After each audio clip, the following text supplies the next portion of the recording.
Madam Mayor, we are live and recording. You can begin whenever you wish. Excellent. Thank you very much, Madam Clerk. Welcome, everybody, to our April 21st regular council meeting. Before we dig in, just remind everybody that the meeting itself is going to be recorded as well as live streamed to the township's YouTube channel. Council, as is always the case, please raise your hand at the appropriate time if you wish to say something, and I'll call on you to speak. We do have people joining us online as well. So we'll make sure, of course, that everybody uses their microphone so everybody online can hear us. We'll begin with calling the roll. I'll start with Deputy Mayor Nelson. He did send regrets due to a family matter. Councillor Watt? Present. Councillor Lansman? Councillor Johnston, and of course myself, Heather Watson. We have a number of staff joining us on the bench who will be called upon at the appropriate time to speak on their respective reports. But then we also have a couple of guests joining us. And we have on screen here, Mayor and County Councillor Terry Lambshead. Hello, sir. Hello. Welcome to Douro-Dummer. Thank you. Virtually. And the county planner, Jennifer Kleinsmith, who will be here on the planning matter. So with quorum of council, with quorum of council attendance, I will call the meeting to order, and we'll begin with the land acknowledgement. We respectfully acknowledge that we are on the lands which are part of the 1818 Treaty 20 and the traditional territory of the Anishinaabeg bands of the Great Ojibwe Nation.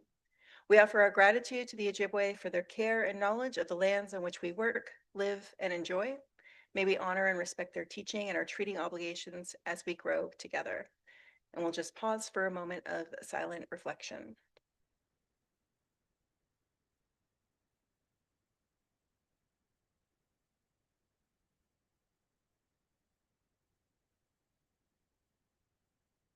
Okay. Council, the agenda was distributed in advance of our meeting. I didn't see any alerts to pecuniary interest, but if there is any, now would be the time to disclose that. Seeing nothing, before we do at the adoption of the agenda, I would ask that we look at the notice of motion from Deputy Mayor Nelson. Given the fact that he is unable to be here this evening, we're going to, and that this was his notice of motion, I'd ask that we amend the agenda to defer that to the next regular meeting. So if council's okay with that, then we'll look for an adoption of the amended agenda. Councillor Johnston, seconded by Councillor Watt, all in favor? And that motion carries. On to the adoption of the minutes and business arising from the minutes. So we do have before us the regular council meeting minutes from April 7th. Just looking for a motion on that. Councillor Watt? Yes, thank you. I'll make a motion to receive them, but I would like to update one section of it if I could, please. If we get a And second. what section would that be? 10.5. I'm just calling this up so I have it in front of me. Councillor, what's the amendment that you're looking to do?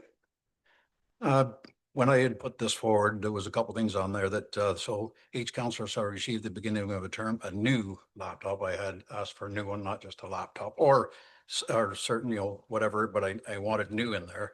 And at the end, at no cost. So it was, At that same bullet point. So same bullet point, like with everything gets removed from all township data, but it was at no cost to the councillor. Okay, so for those who don't have the report in front of them, this is item 10.5, resolution number 114-2026, where we were receiving a report and that the remuneration bylaw be amended, that each councillor shall receive at the beginning of the term a new laptop, is what you're saying that was discussed, or similar device, which they will be able to keep after IT have reviewed and removed all township data at no cost. Yes, that was the motion, or the intent of that.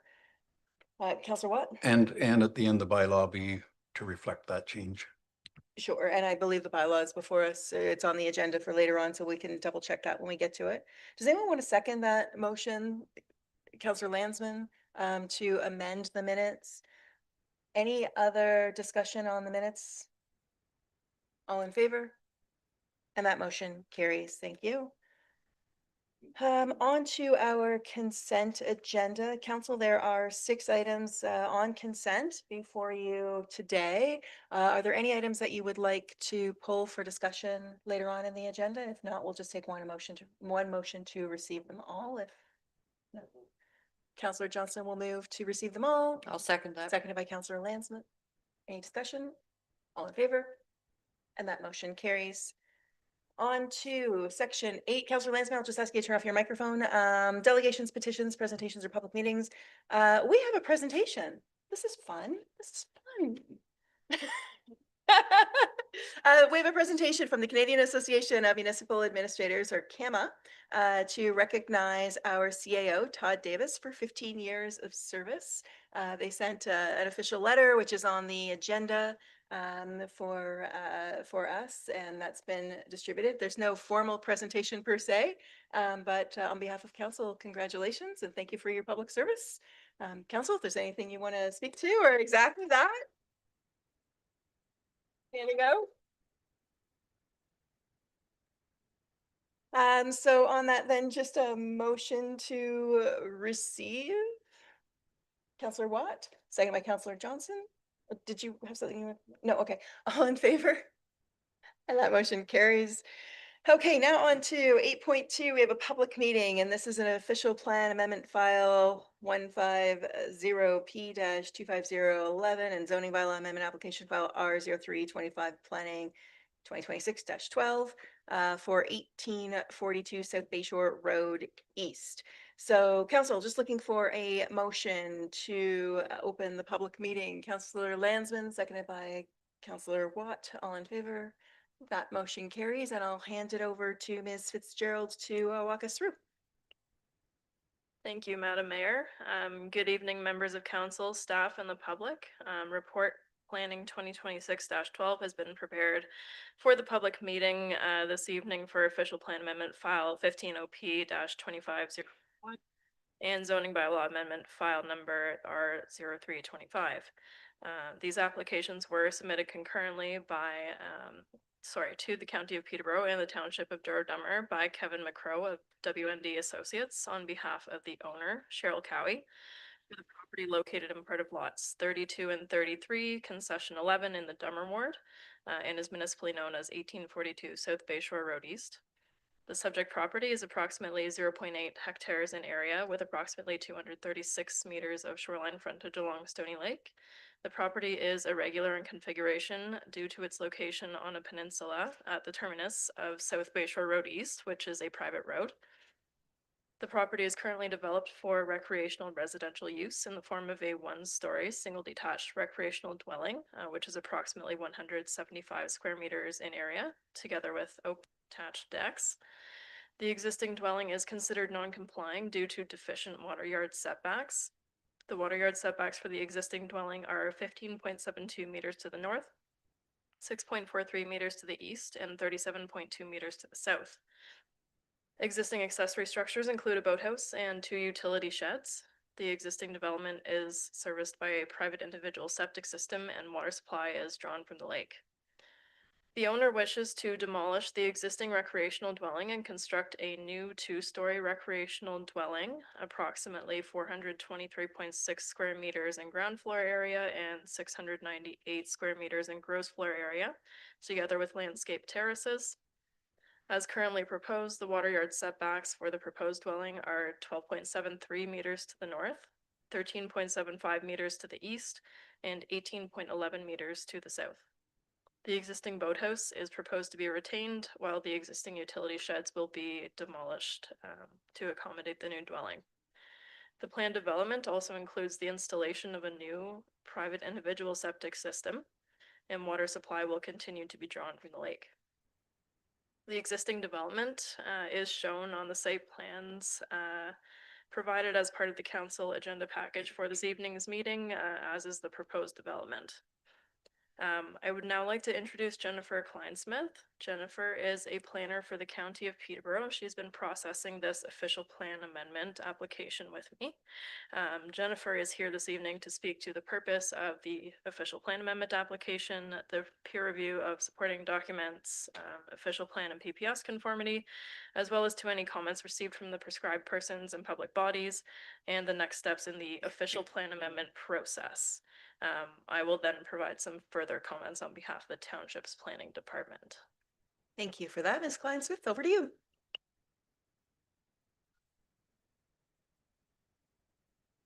There we go. Good afternoon, everyone. It's good to see we all made it through the winter with our spirits somewhat intact. I'm looking forward to some sunshine.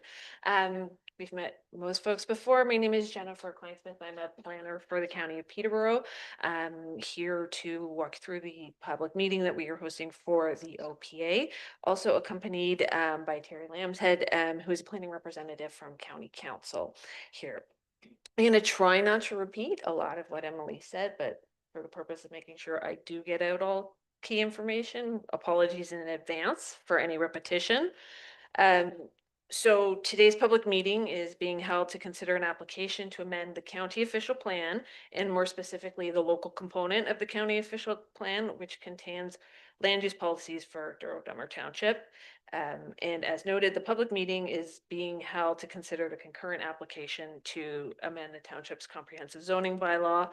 The file has been assigned the number 15 OP 250011 and is for lands located at 1842 South Bay Shore Road in the Dummer Ward. The application was received on July 29th, 2025 and was deemed complete on August 22nd, 2025. In the first submission in support of the application, we received architectural plans, a grading and erosion and sediment control plan, planning rationale report, a scoped EIS, and a stage 1 to archaeological assessment. As part of a second submission, we received a resubmission response letter, revised architectural plans, some renderings, a revised lot grading and drainage plan, a response, an EIS response, and a tree inventory and planting plan. The Planning Act requires at least one public meeting to be held for official plan amendments in order to provide the public with the information on the proposal and the ability to provide public input, which is what we are here for today. As Emily noted, the purpose of the application is to create a site to provide relief from sections 4.4.3 and 6.2.6.3 of the official plan that requires all development, including septic systems, be set back 30 meters from the ordinary high water mark of all water bodies. While the subject property has a lot area of 0.8 acres or hectares here, it's also a peninsula. So we've got shoreline on 3 sides. That 30-meter setback applies to all 3 sides, which makes applying that setback and situating the replacement structure entirely outside of it problematic. Emily went over what we started with our setbacks and what the proposed setbacks are, so I won't go over them again. But while we are seeing an increased setback on the eastern shoreline, we are seeing a further encroachment into the northern 30-meter bit setback and a first-time encroachment on the southern end. The general intent of the 30-meter setback is to ensure adequate protection for changes in water level and flooding, and to ensure the maintenance of water quality and the protection of fish and wildlife habitat. Habitats of preservation of a naturally vegetated shoreline is also encouraged to minimize visual impact on the water body. As per the OP, the replacement of legal structures that require replacement due to structural defects or destruction by fire or other natural causes or permission from the township is permitted on the same footprint and may only be enlarged in accordance with the provisions of the zoning bylaw and where the enlargement does not encroach into the 30-meter setback. for vacant lots of record, which is, this one is not, but it's part of the policy section, where it is not possible to achieve the 30-meter setback, then the new buildings and structures shall be set back as far as possible from the high water mark. That principle is something we look to even for replacements.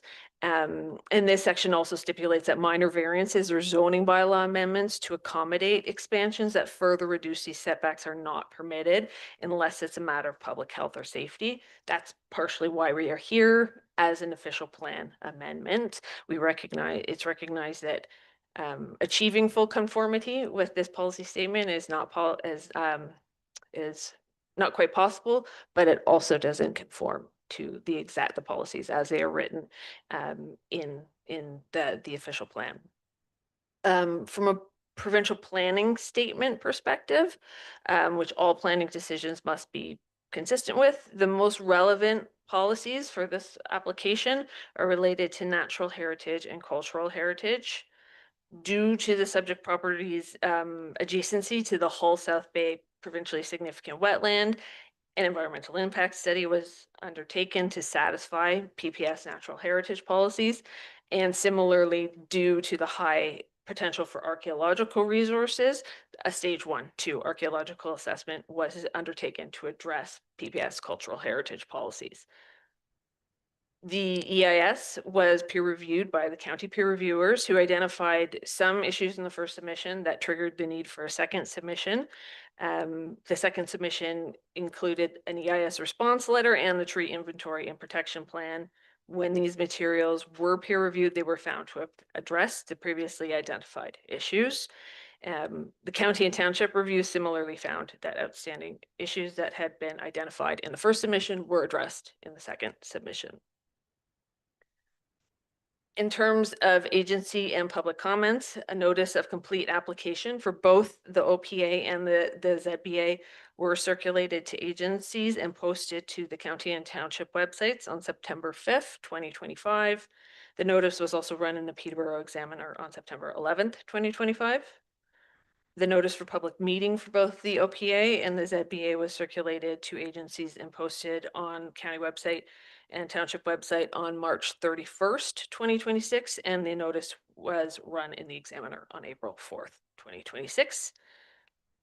Comments were received from the County Peterborough Engineering and Construction Division, Enbridge Gas, and the Kawartha Pine Ridge District School Board, all of whom have no objections to the proposed amendment. Comments from Autonomy Conservation note that based on the grading plan delineating the floodplain elevation for Stony Lake, the application is consistent with Chapter 5 of the PPS, referencing natural hazards. They noted that the Trent Source Protection Plan policies do not apply to this property, but that permits will be required. And as of today, we do not have any comments that have been received by members of the public. So that is the application in a nutshell. In terms of next steps in the process, the county is looking to Township Council for a recommendation on the official plan amendment. Once received, county staff will prepare a planning report for County Council, which considers all relevant policies of the official plan and provincial policies, as well as public and any agency comments. When this goes to County Council and County Council has made a decision, a notice of decision will be provided in accordance with the Planning Act, and that decision will be final if there are no appeals within a 20-day appeal period. If any member of the public wishes to receive a notice of decision for this application, then a written request must be made to the county. And with that, those are my comments, information. I'm happy to, I know some of you guys have heard this a couple times before, but I'm happy to answer any questions. Thank you for that. Mr. Gerald, are you taking back over here? Yes, thank you, Madam Mayor. I'll just provide some comments on behalf of the Township's Planning Department. I did just want to make council aware that part of the recommendation associated with the report before council this evening is that council directs staff to advise the County of Peterborough that the Township of Douro-Dummer supports the proposed official plan amendment.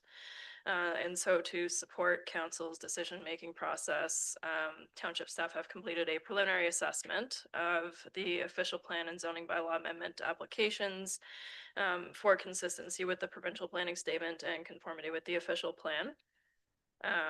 The subject property is classified as rural lands under the provincial planning statement. Permitted uses on rural lands do include resource-based recreational dwellings not intended as permanent residences. Development which can be sustained by existing rural service levels shall be promoted, and development shall be appropriate to the planned or available infrastructure. The proposed recreational dwelling is a permitted use under the PPS, and given that the applications are proposing the replacement and enlargement of an existing recreational dwelling served by a private water and sewage services and accessed by a private road, no additional demands on rural service levels or municipal infrastructure are anticipated. Policies in the PPS regarding natural heritage prohibit development and site alteration in significant wetlands, and such activities are also prohibited in fish habitat and the habitat of threatened or endangered species, except in accordance with provincial and federal requirements. On lands adjacent to these natural heritage features, the PPS requires that it be demonstrated that no negative impacts to the natural heritage feature or its ecological function will result from the proposed development or site alteration. As Jennifer noted, we received as part of the first submission a scoped environmental impact study, which was peer reviewed by the county's peer reviewer, who determined that the study did not provide sufficient justification or analysis of the potential impacts associated with the further encroachments towards the water body and the provincially significant wetland. The peer reviewer had also recommended at that time further discussion on potential development alternatives, as was required in the county's official plan. In response, and as part of the second submission, an addendum to the EIS was provided, which was also peer reviewed. The peer reviewer identified no outstanding concerns and agreed with the conclusion in the addendum that provided the recommended mitigation measures are adhered to and other provincial legislation for the protection of species at risk are complied with, that no net negative environmental impacts are anticipated as a result of the proposed development. And so the study and associated addendum do demonstrate that the applications are generally consistent with the natural heritage policies of the PPS. Policies in the PPS regarding cultural heritage and archaeology do require the conservation of significant archaeological resources in areas containing archaeological resources or in areas of archaeological potential before development and site alteration may proceed. As Jennifer noted, a stage 1-2 archaeological assessment was submitted in support of the applications. The stage 1 assessment confirmed the archaeological potential of the property, given its proximity to a water source and to registered archaeological sites, which did warrant the completion of a stage 2 archaeological assessment. During the stage 2 archaeological assessment, no archaeological resources were unearthed and no further archaeological work was recommended at that point. As Jennifer noted again, we did receive comments from Autonomy Conservation noting that the applications demonstrate that the proposed development is located outside of the floodplain of Stony Lake and therefore appears to be consistent with PPS policies on natural hazards. Overall, the applications appear to be consistent with the PPS. Apologies for the repetition again here. The subject property is designated Lakeshore Residential in the official plan, and those policies do generally require new buildings and structures to have a 30-meter water setback. Accepted from this requirement are replacement buildings and structures reconstructed on the same footprint. Said buildings may be expanded in accordance with the local zoning bylaw, provided that no further encroachment towards the water body results. As proposed, the new dwelling will create a new building footprint and therefore does not qualify for this exception for replacement buildings in the official plan and is therefore subject to the minimum 30-meter water setback. And so the official plan amendment has been submitted in order to permit the construction of the new dwelling within the required 30-meter water setback. It is worth noting that due to the configuration of the property and its location on the peninsula, again with water surrounding multiple sides of the property. This does significantly constrain the area on the property that is outside of 30 meters from the water. The portion of the lot which is greater than 30 meters from the water has been reserved for the installation of the new septic system, which does have the potential to have the ongoing impacts to the water body. And so it's important that new septic systems at least meet the 30-meter water setback. There are no significant physical constraints of note which would prevent the dwelling from achieving a greater water setback than proposed. However, the applicant did indicate in their resubmission that there are a handful of mature trees located towards the center of the lot that they would like to retain.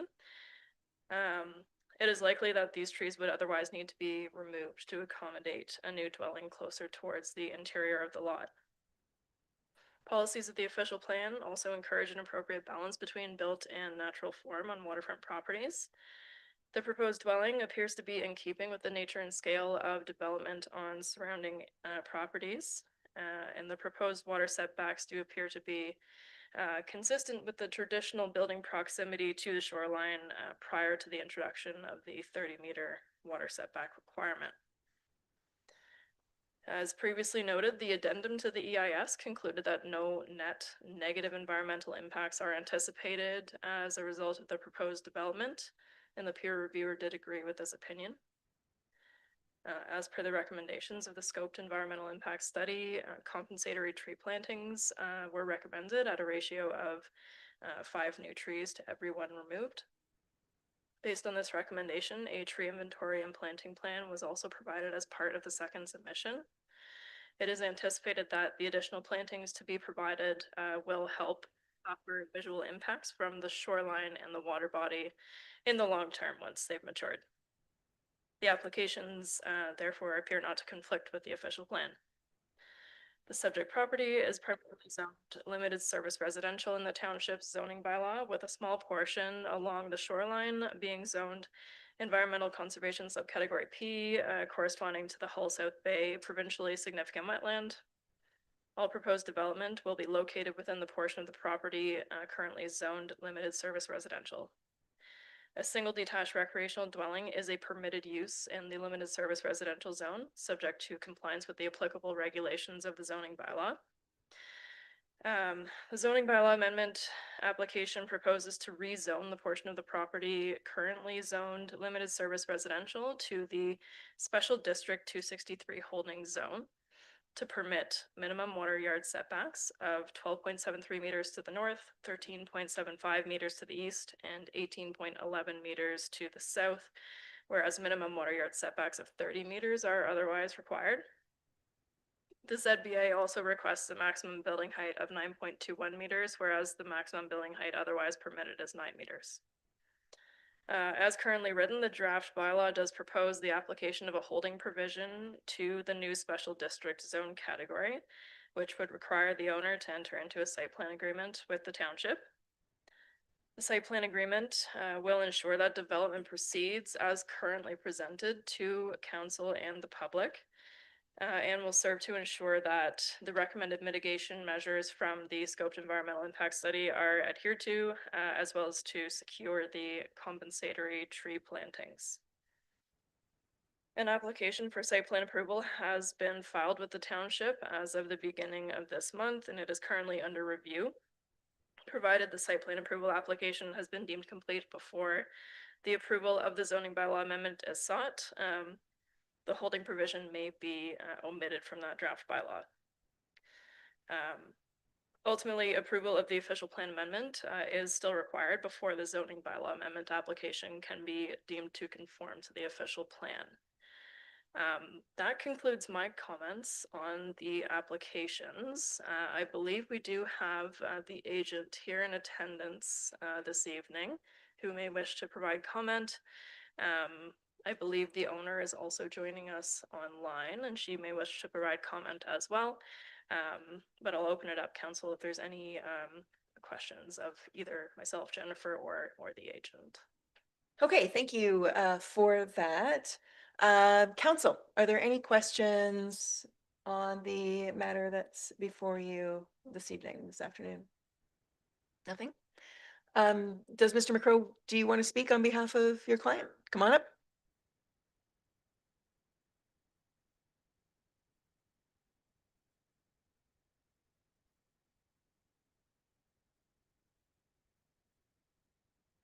Thank you, Madam Mayor. I'll just introduce myself to the Township's Council. My name is Kevin McCrow. I'm a senior planner with W&D Associates, and our firm is the land use planning consulting firm who's been assisting Miss Cheryl Cowie and Miss Jessica LaBelle, a mother and daughter, with the application to build a new cottage. And as Miss Kleinsmith and Miss Fitzgerald were quite thorough in their presentations, I don't have a whole lot to add here, and I don't believe I'll go to any visuals. And I was actually going to start off by walking through the proposal, and both Ms. Kleinsmith, Ms. Fitzgerald did a great, I think, job with that. And I really appreciate the level of detail that was went into, especially on the PPS and some of the policies that were reviewed. Maybe what I'll touch a little bit more on, just to provide a bit of color to this particular property and some of the unique circumstances, is the property itself.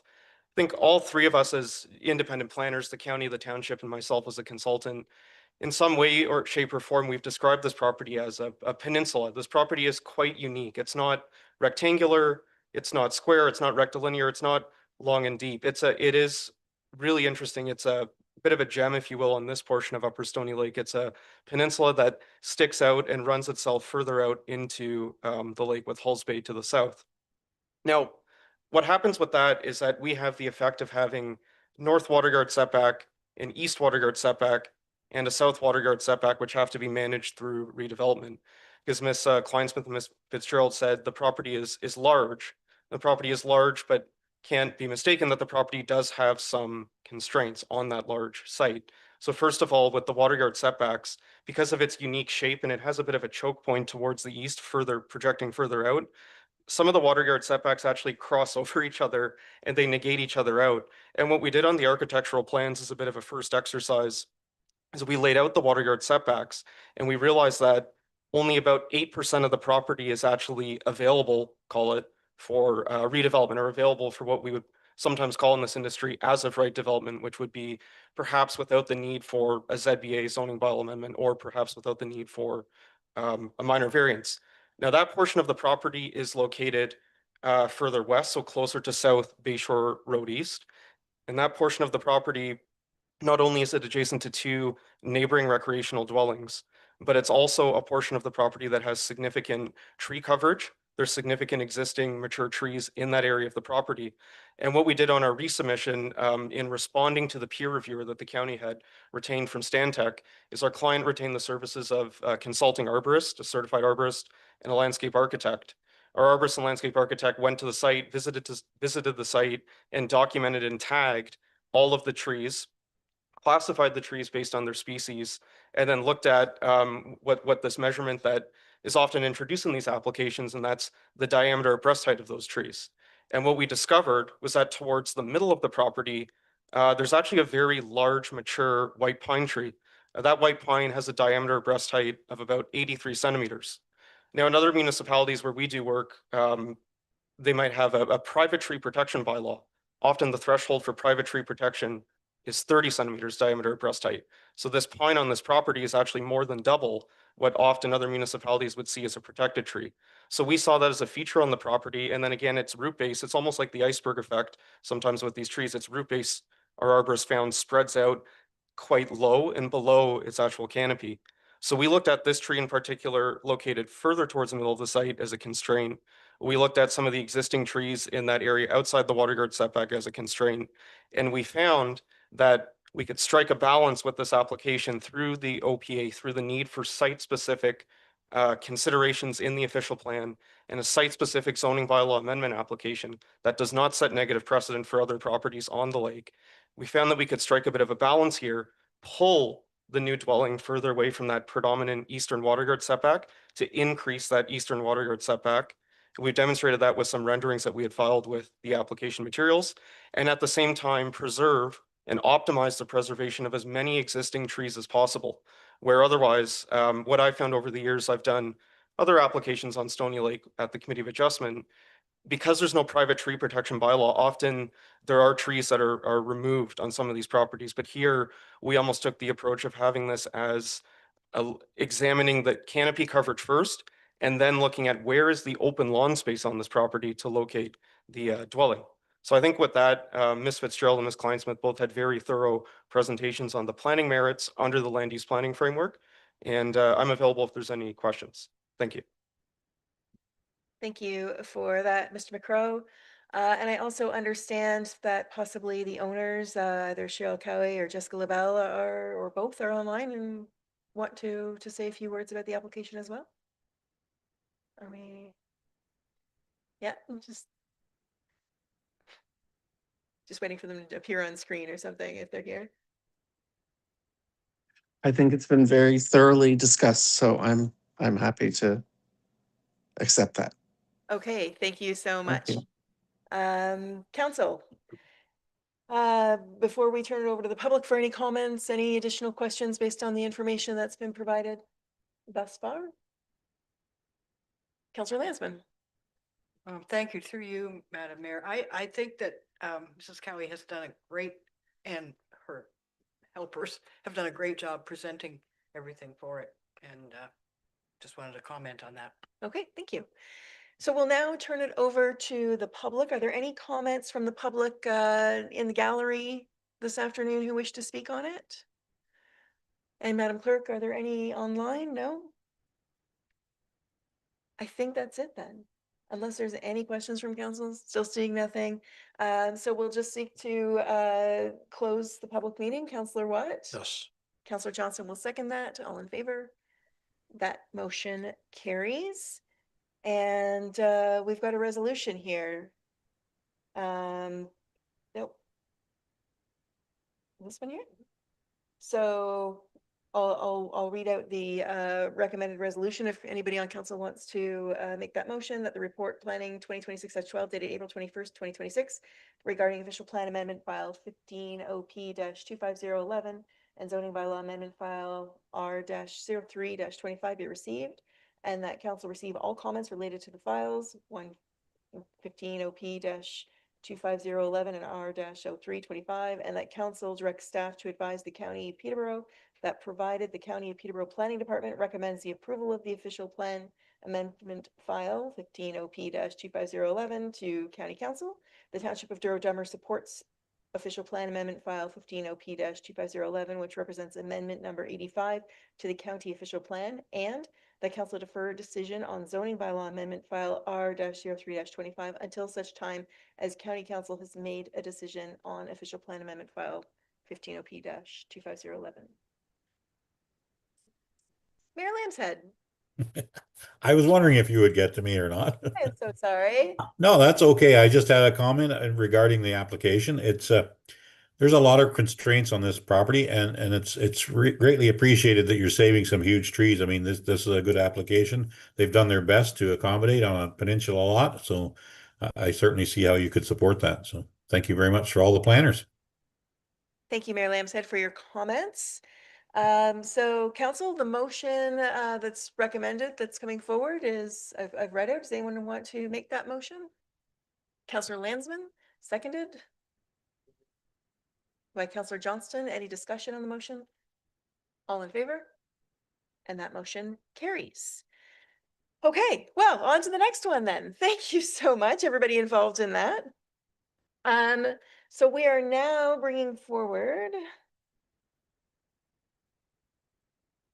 Yep. Item 8.3, another public meeting under the zoning bylaw amendment application file R-06-25, planning 2026-11 for 694 Birchview Road. And we will, we're still in a public meeting. As I say, move to open the public meeting. Oh, we did. They are separate. Okay. Councillor Watt, seconded by to open the open the public meeting. Seconded by Councillor Landsman. All in favor? That motion carries. Now I'll hand it over to Ms. Fitzgerald to review the file, please. Thank you, Madam Mayor. Before council this evening is report planning 2026-11 regarding a proposed zoning bylaw amendment, file number R-06-25. The property subject to the zoning bylaw amendment is located in part of Lot 25, Concession 2 in the Douro Ward, municipally known as 694 Birchview Road.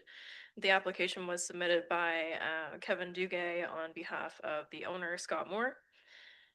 The subject property is approximately 0.48 hectares in area with approximately 42.9 meters of frontage along Clear Lake. The property is currently zoned shoreline residential and is developed for recreational residential use. The proposed amendment would serve to rezone the subject property from the shoreline residential zone to the Special District 267 holding zone to facilitate its redevelopment through the demolition of the existing one-story dwelling and attached decks and its replacement with a new two-story dwelling and attached decks. All of the existing and proposed development was shown on the site plan that did form part of the agenda package for council this evening. As proposed, the Special District 267 holding zone would permit reduced water yard setbacks for the proposed dwelling and attached decks, as well as permitting additional area and depth for decks projecting into the required water yard, and to recognize the existing deficient shoreline frontage. Notice of the public meeting was given on March 19th, 2026 by regular mail and email as prescribed under the regulations of the Planning Act. Notices were also posted on the subject property and on the township's website. The subject property is considered rural lands under the provincial planning statement. Resource-based recreational uses, including dwellings not intended as permanent residences, and residential development provided that appropriate water and sewage disposal services can be provided, are permitted on rural lands. The proposed development, being the replacement of a recreational dwelling with a permanent dwelling, is appropriate to the existing rural service levels and infrastructure. Section 4.1 of the PPS contains policies relating to natural heritage. Development shall not be permitted in significant woodlands and in significant wildlife habitat unless it has been demonstrated that there will be no negative impacts to the natural heritage features or their ecological function. The same standard does apply to development and site alteration on lands adjacent to these natural heritage features.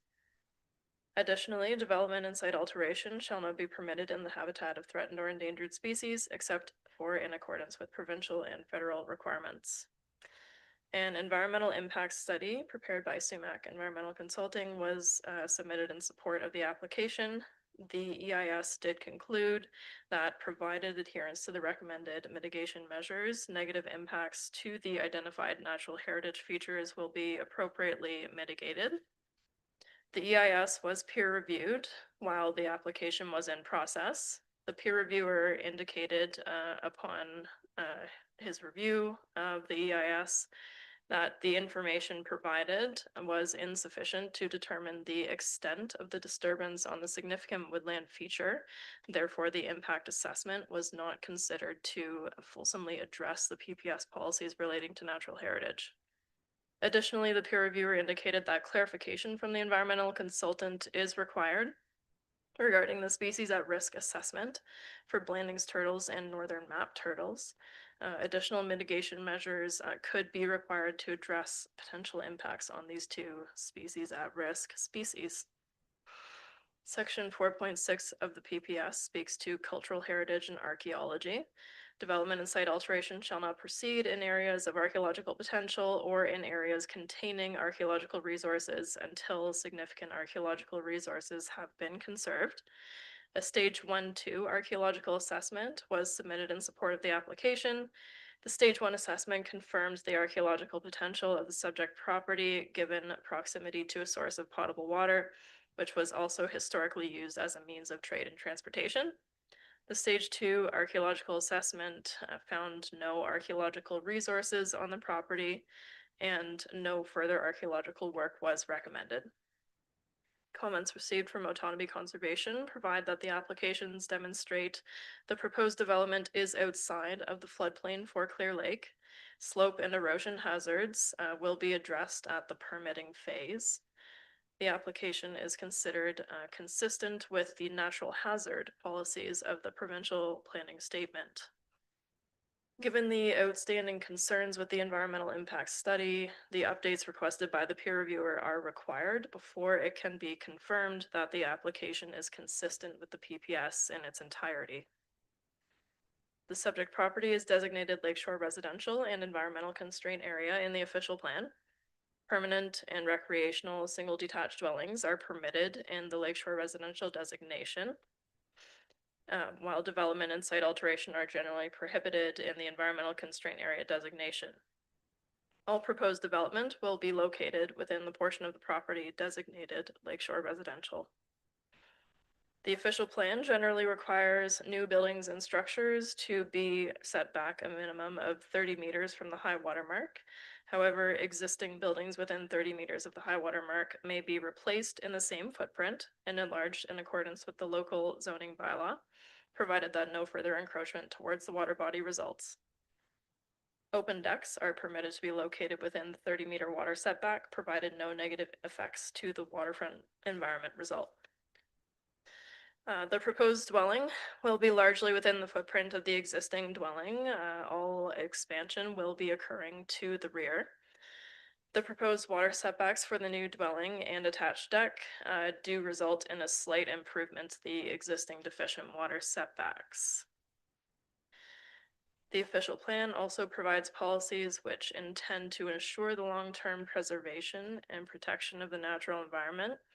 Similar to the PPS, official plan policies provide that development and site alteration shall not be permitted on lands adjacent to the identified natural heritage features unless the ecological function of the adjacent lands has been evaluated through an environmental impact study, and it has been determined that there will be no new negative impacts on the natural features or their ecological functions.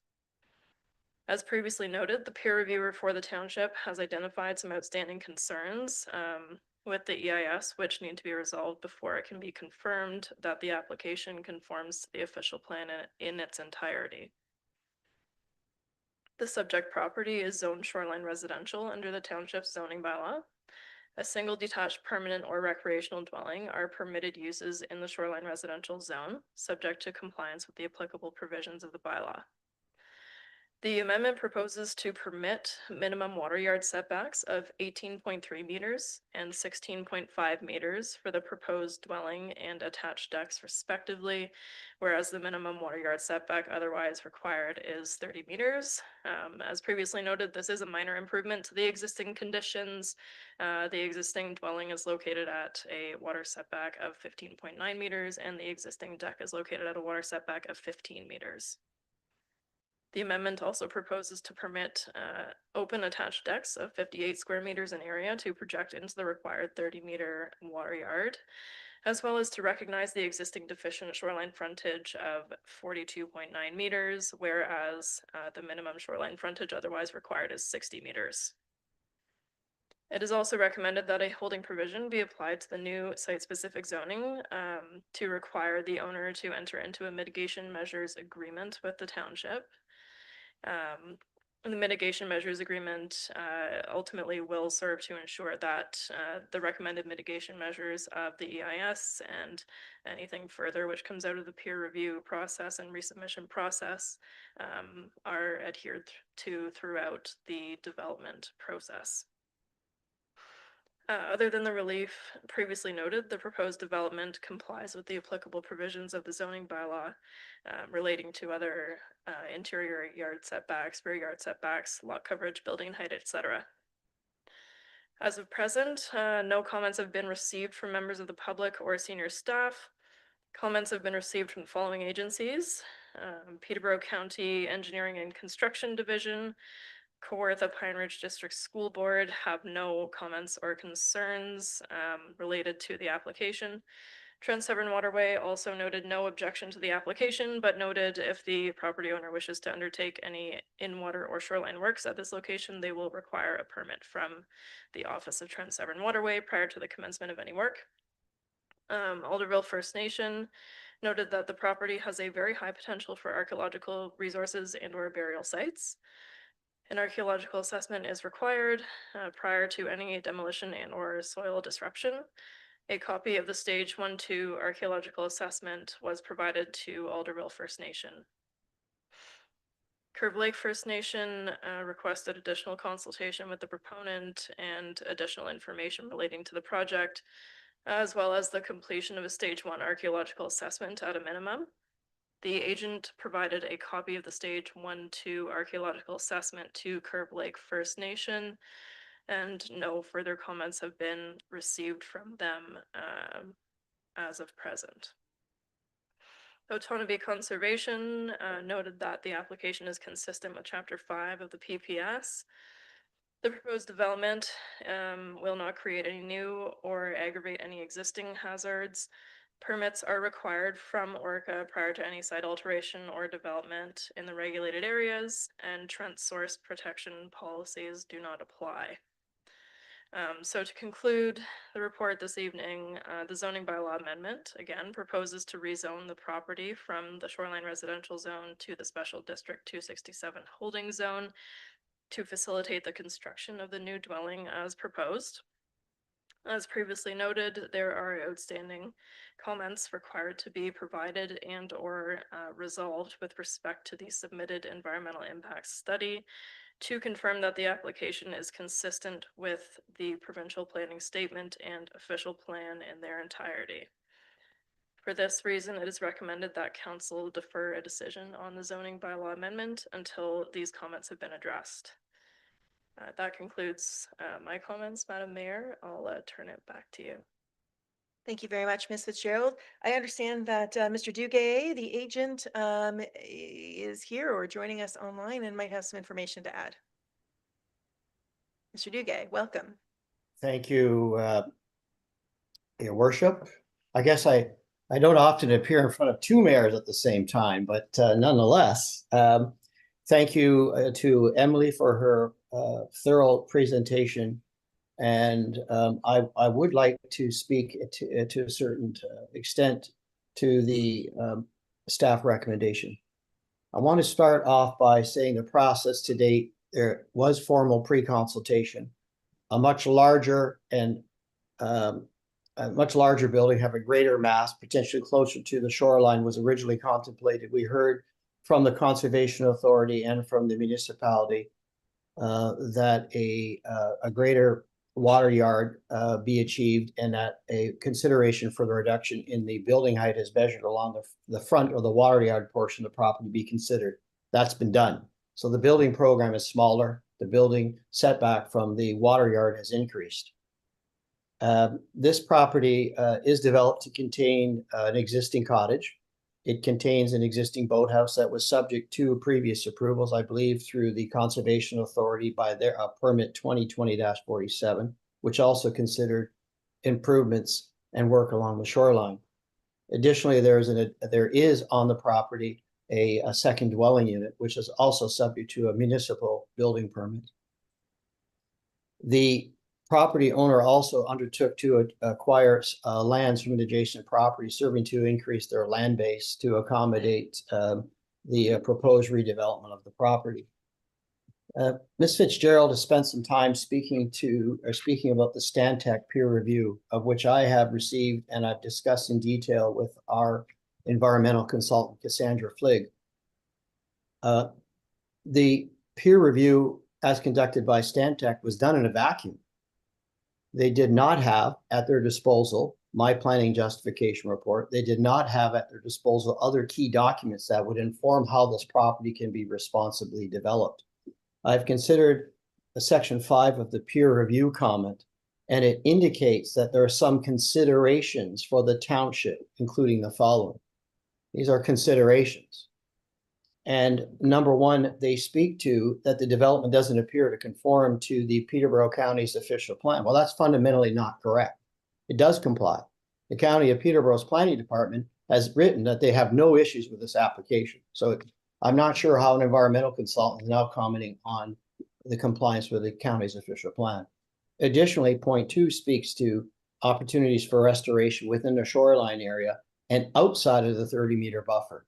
With respect to the latter comment, that is the first time in my planning experience where I've heard an environmental consultant indicate that you should be contemplating restoration outside of a 30 meter water yard. Where will that end on a property? And we're not proposing any changes outside of, other than the area of construction, which your worship and council members is an area of the property already disturbed. There's a cottage there and a driveway. We're essentially building in an area disturbed by development, an area of the property which was subject to an archaeological assessment indicating there was no archaeological assets.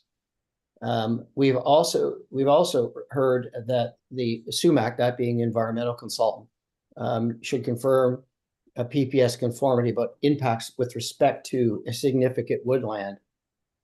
And then we're not entirely certain what significant woodland means in this instance.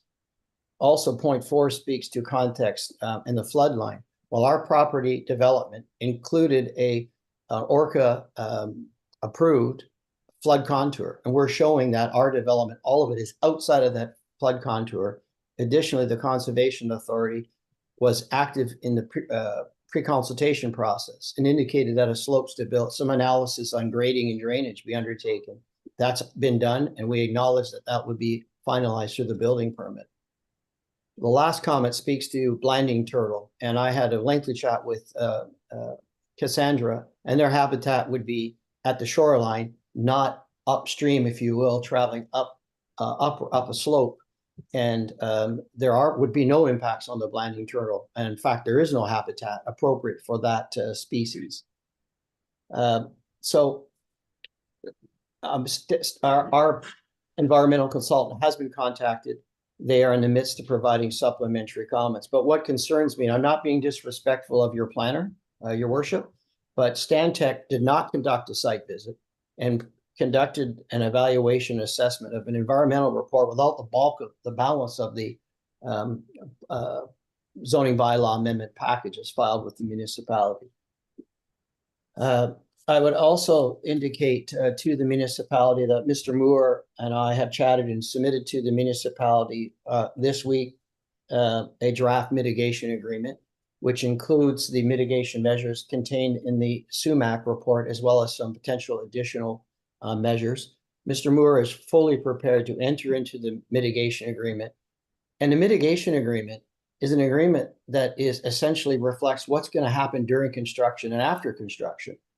And to require a holding symbol to be applied to an agreement which my client has already indicated, have submitted a draft agreement, which we're more than willing to take part of, would represent an unnecessary hurdle to the municipality to approve and to a property owner to have to address.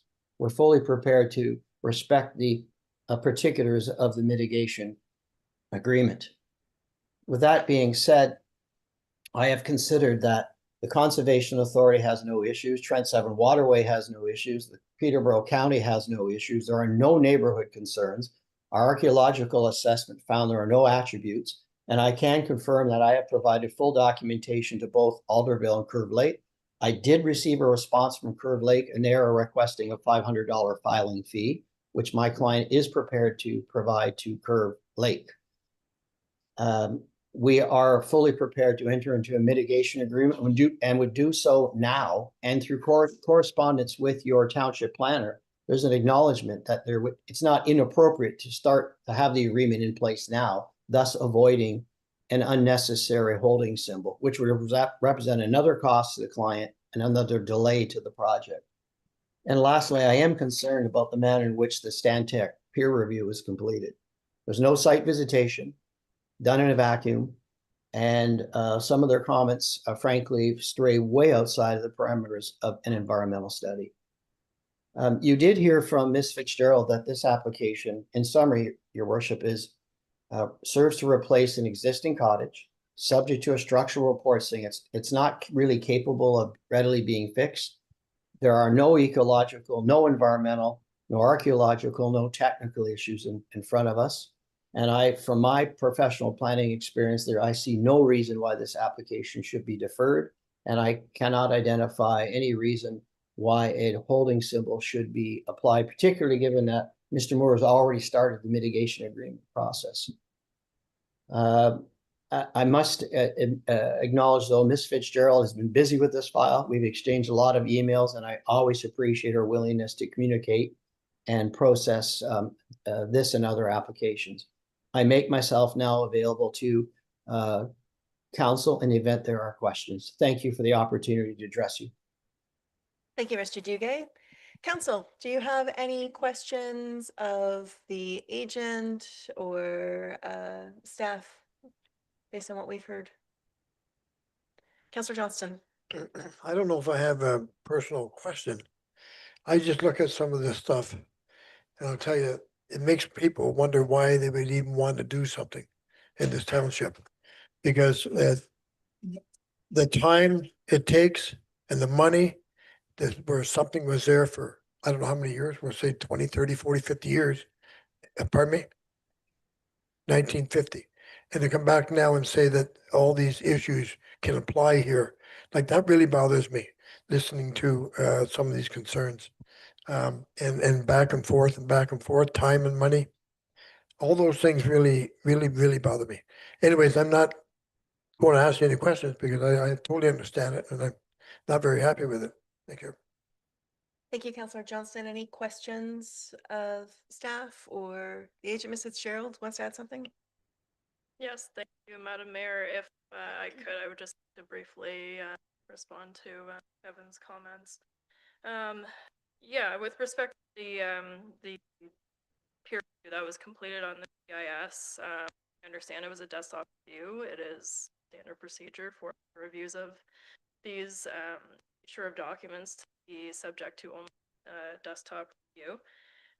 I do agree that certain of their identified actions in the summary were more planning related, and I agree with Mr. Duguay that perhaps some of these concerns that Stan Tech raised were more planning related rather than related to the context of the environmental impact itself. However, I'll just remind council that all municipal decisions, as per the Plan Act, are required to be consistent with the provincial planning statement. It is the opinion of the township's peer review that the environmental impact study has not sufficiently demonstrated that there will be no negative impact to the significant woodland and candidate significant wildlife habitat on the property. Kevin Duguay had previously mentioned he's been in contact with environmental consultant Cassandra, and she is in the process of providing that response. And I would anticipate that once we receive the response, the outstanding concerns are likely to be addressed through that. I don't anticipate that a deferral today will significantly impact the overall timeline of the event. Mrs. Gerald, if I could just interrupt you, just for clarity's sake, both you and Mr. Duguay have referred to Cassandra. Who is she with, please? Of all the consultants that we're looking at in the documentation? Cassandra is the environmental consultant who prepared the environmental. So that's the study. firm. Consulting and. Thank you. So it's just in referencing the report that's before us. It's the Sumac report. I That's heard Sumac, I heard Cassandra. I wasn't sure if they were two separate. Sorry, carry on. Yes, and just with respect to the measures agreement, I can confirm that I received the draft mitigation measures agreement from Kevin earlier this week, and that is appreciated and it certainly shows a step in the right direction. However, it has been the township's position that it would be appropriate to implement building provision on the specific zoning. The appropriate instrument to implement approvals for plan for development is through the plan application rather than on the title of the property. Recommendations specific to construction phase would be forced through the building review and work processes and included as notes on things. There's no standard requirement part of the building permit process to provide documents which have been registered on title. So there is potential that work end up being done in the absence of these mitigation measures being known. That's all I have to say in response to Mr. Duguay. I'll turn it back to you, Madam Mayor. Thank you, Mrs. Sheldon. Thank you for confirming your receipt of the mitigation agreement. I'll jump in with a question. As it relates to the EIS, have staff been able to clearly communicate to the applicant what it is specifically that's preventing us from confirming the PPS and the OP tonight? Sorry, in that, like I've heard reference of the turtle habitat, like is this the only concern that's there? Or are there other areas of concern that have been identified that have been communicated to the applicant? Yeah, through you, Madam Mayor. The peer review in its entirety was provided to the agent and the applicant for their review, so they are aware of all of Stantec's findings through the peer review process.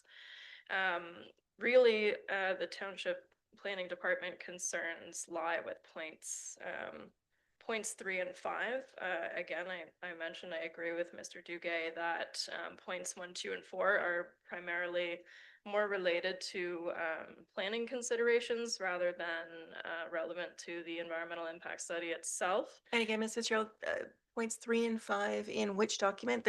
We've got 15 documents in front of us, so I just want to make sure that the people in the room are referencing the right items. Yes, points 3 and 5 on the Stantec peer review. The peer review was not provided as part of the agenda.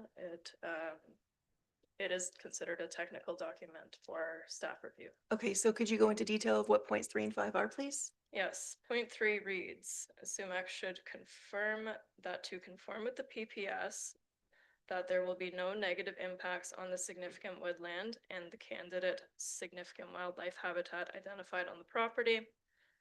Point 5 reads, additional information is requested on the potential for map and Blandings turtles to be nesting on the property and or if additional mitigation measures are required. And so point 5 particularly references the fact that additional mitigation measures could be required as a result of further consideration of these species at risk, which could have an impact on the applicant's mitigation measures agreement with the township. Okay, thank you.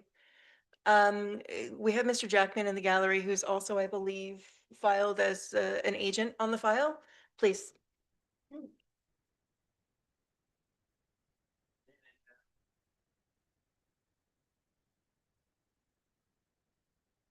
Good evening, Madam Mayor and members of council. Mr. Duguay, I think, covered everything in great detail. The only thing we want to maybe expand on is this. Stantec did do this peer review in a vacuum, and just further to Councillor Johnson's comments. This initial SUMAC EIS was $7,000. To get it peer reviewed, he had to pay another $6,000 to Stantec. And now for SUMAC to make comments on these considerations is another $880. Cassandra from SUMAC, the reason she didn't mention Blanding turtles, and they did come on site, is because Mr. Moore's property was developed under permits in August of 2020, Orca permits, a building permit for an upland boathouse. It was extensively excavated. The reason SUMAC doesn't mention Blanding turtles is that work's all done. There is no habitat there for Blanding turtles. That's why they didn't mention it. And I just want to read on the summary from Stantec. Their first paragraph is the EIS was appropriately scoped and determined to be potential natural heritage constraints. However, here are some considerations. So these points they're making from Stantec are considerations. In my view, they're trying to justify their $6,000 peer review and have to come up with something. And there are no Blanding turtles there. This is already developed. There's people living there. Moors have pets. There's no turtles. And that's why SUMAC never mentioned it. It is a big red herring nothing. And like I said, and that's why between Mr. Dugay, myself and the client, we are opposed to this holding symbol. Everything's going to get dressed, like there's grading plans coming for building permit. Like Mr. Johnson and Mr. Watt, no, I was here years ago doing this stuff. I've never seen such a simple project as this one. I had way more complicated ones and didn't get wrapped up in all this EIS and engineering and stuff like that. And it just, like when I hear Doug Ford and everybody say about all this housing and building go on, it's, to me, it's laughable. The red tape has got way out of hand. So we were like, between myself and Mr. Dugay, we're urging council to approve this zone amendment. We've already got the draft mitigation agreement in process. It's going to get done. Like there's all kinds of fail safes, like a lot of this stuff's going to get answered at the building permit stage. Like to me, we're just, it's going to be another meeting for council then to remove this holding agreement, which to me has absolutely zero merit. Zero. Thank you, Mr. Thank you. Jackman. If Any I could que- just trouble you to turn off that microphone, thank you. Okay, council. Any questions, any discussion?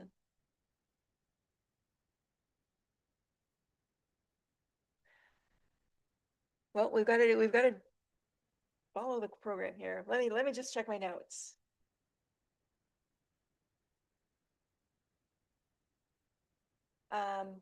Thank you for reminding me, Madam Clerk. I'm looking for any public comments from the gallery or online on this application that's before us. Is anybody here to speak on the matter? Yes, please come forward and state your name for the record.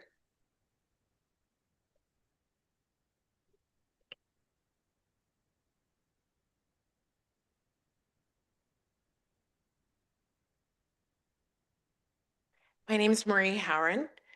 I actually have a biology background and a sciences background. And I feel terrible for the people here tonight that are trying to construct something in our township.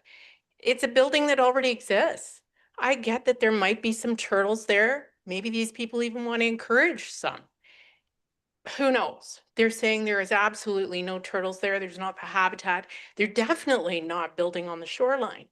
This process, though, that I've listened to tonight, now this is the second one, is out of control. I've worked in administration for over 35 years, and I've never seen a process with managers and senior staff coming to a meeting like this, which is a public meeting, and spending 35 to 45 minutes explaining to council something that's at a business level. It's at a business level, it's functional. You shouldn't have to understand all the terminology that was going on and being thrown out in this room tonight. There should be recommendations coming forward.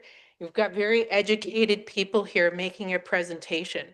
I just think that something has to happen with this overall process, and council standing up tonight and approving something that to me is a no-brainer is a start in the right direction to a process with way too much red tape that has to change. When I look at what the building permits for this township that are open, it's almost nothing. It's laughable the amount of money this township's bringing in. We have to change something. It's broken. Start tonight, change it, do the right thing. Thank you. Thank you, Ms. Howren. Mayor Lambshead on screen on behalf of the county. Well, I'm actually probably not really here on the county's behalf now. I'm more of a resident, or not a resident of Douro-Dummer, but a public member, because I think I'm only supposed to speak to the official plan amendment.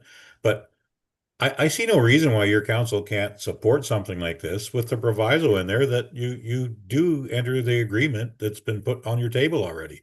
You do have the mitigating agreement. I think it's just a matter of move things along, because all of a sudden your months again, your meetings again, your staff time again, it's all in front of you. You just need to decide whether or not you make the decision. And from my perspective of being through many of these over the last dozen or so years, these things that can be supported with that proviso that you do enter into that agreement in the future.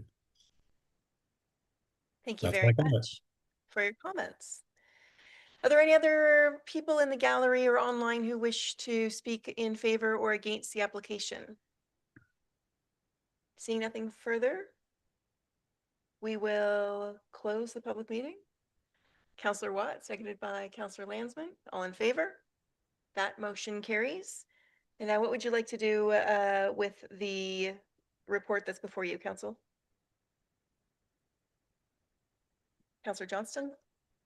Okay, I would like to make a motion that we continue on with this zoning bylaw amendment and they be received, and that we do not wait for another environmental impact study for their reports.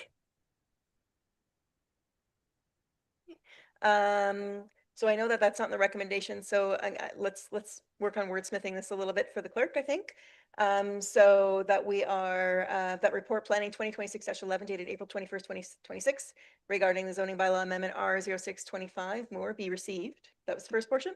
And that council receive all the comments related to file R-06-25. And that council direct staff to advise the county of Peterborough. Nope. Nope. Now I'm looking at the wrong sheet.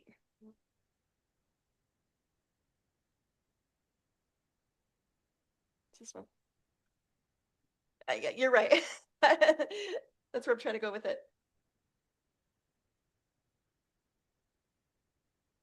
Okay. So that we, help me with the wording then, Madam Clerk, to make this what we need it to be. Sure.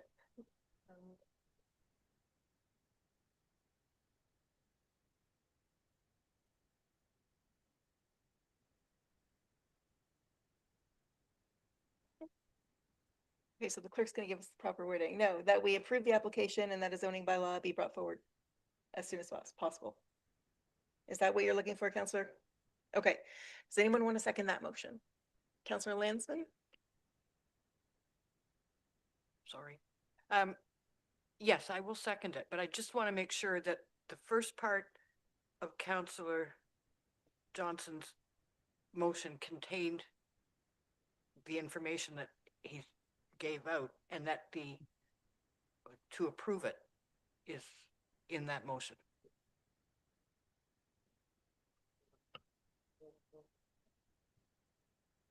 That's the motion I made, Jeff. Thank you. Okay, so we have a motion to approve the application, receive it, all the comments, and you're seconding that? We're in the middle of this right now, Mr. Jackman, sorry. Any discussion on the motion? Councillor Watt? Yes, thank you. I'm fully in support of that. These people have been held up long enough, and I think they've jumped through hoops and so on. And I don't see, like, with all the different agencies in here that have said, yes, it's a go, yes, it's a go, yes, it's a go, yes, it's a go. I can't see holding it up any longer. The only thing I would like to add to it is, and they said themselves, the mitigation reports, I forgot, that's part of the result that does get done and looked after as soon as possible to add to the, if that's okay with the first and seconder. Yep, okay, so Councillor Johnston, Councillor Landsman, are you okay if that we're adding a clause that, you know, that the mitigation, that the applicant enter into a mitigation agreement with? Yes. If we're moving to approve receipt of the mitigation agreement that's in draft form, but we're not putting a holding on it. No holding, right? No waiting. Yeah. So. I guess I have to address that too. That we do not put the holding. So for those who are on Zoom, we just had Mr. Jackman mentioned about the holding provision, whether or not the motion is including that. So we're just clarifying that. Councillor Johnston is the original person who made the motion. What was the intent? Yeah, but we don't have the holding. With no Provision. holding provision. Yeah. And Councillor Landsman, you were still in agreement with that on second? Okay. Thank you. Councillor Watt, you had comment. Any other discussion on the motion? Let's have the clerk read the motion just so everybody's clear.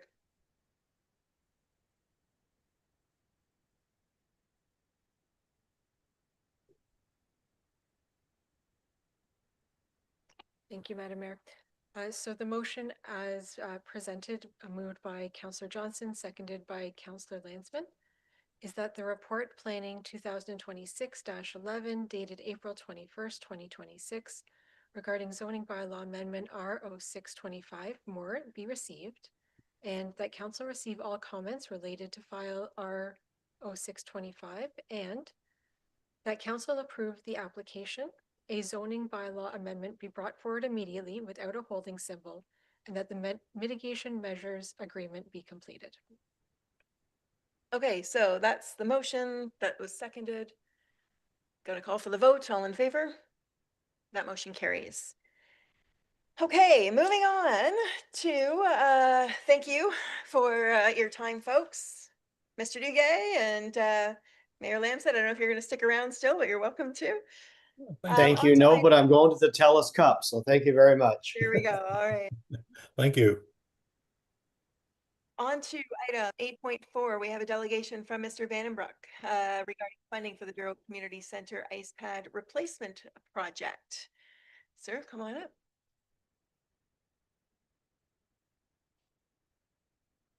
And while you're getting settled there, as you're aware, it's a 10-minute limit, and we'll start the clock when you get started.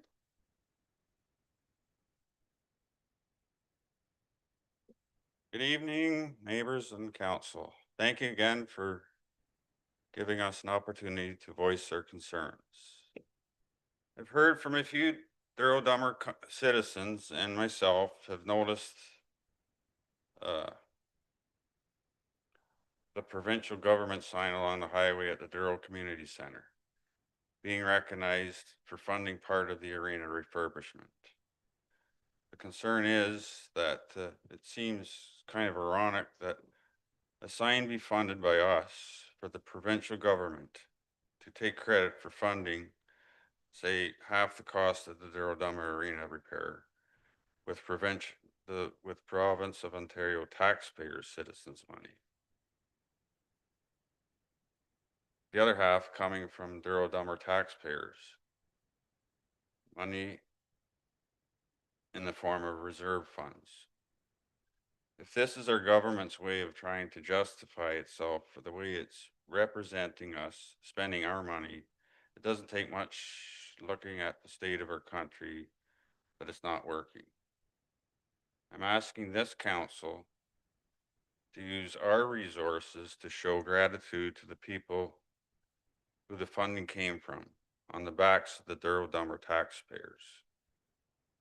Get our future, our kids, involved. Paint a sign or a snow blade that will be noticeable on the highway by the Douro Arena.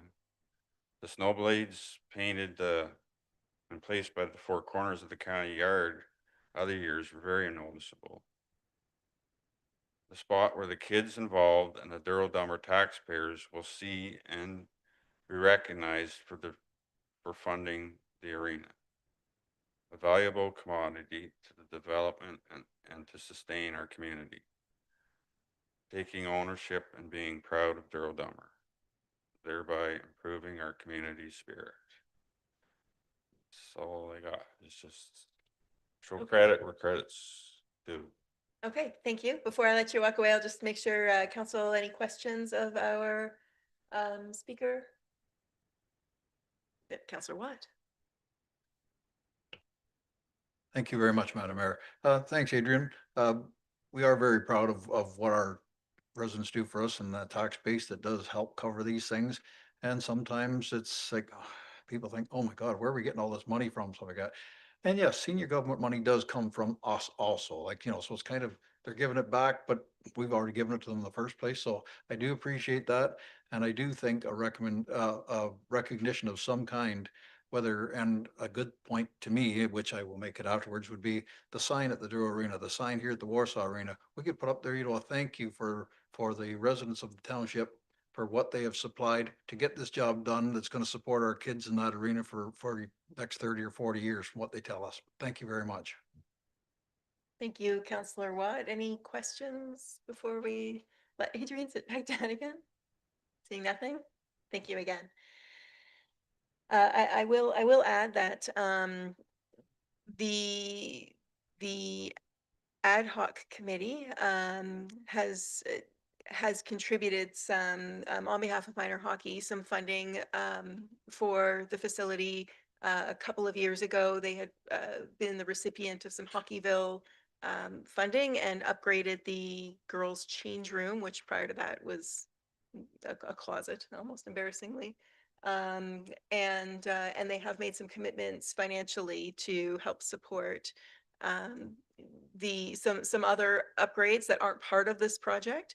I don't want to steal their thunder in terms of any announcements on that at this point in time.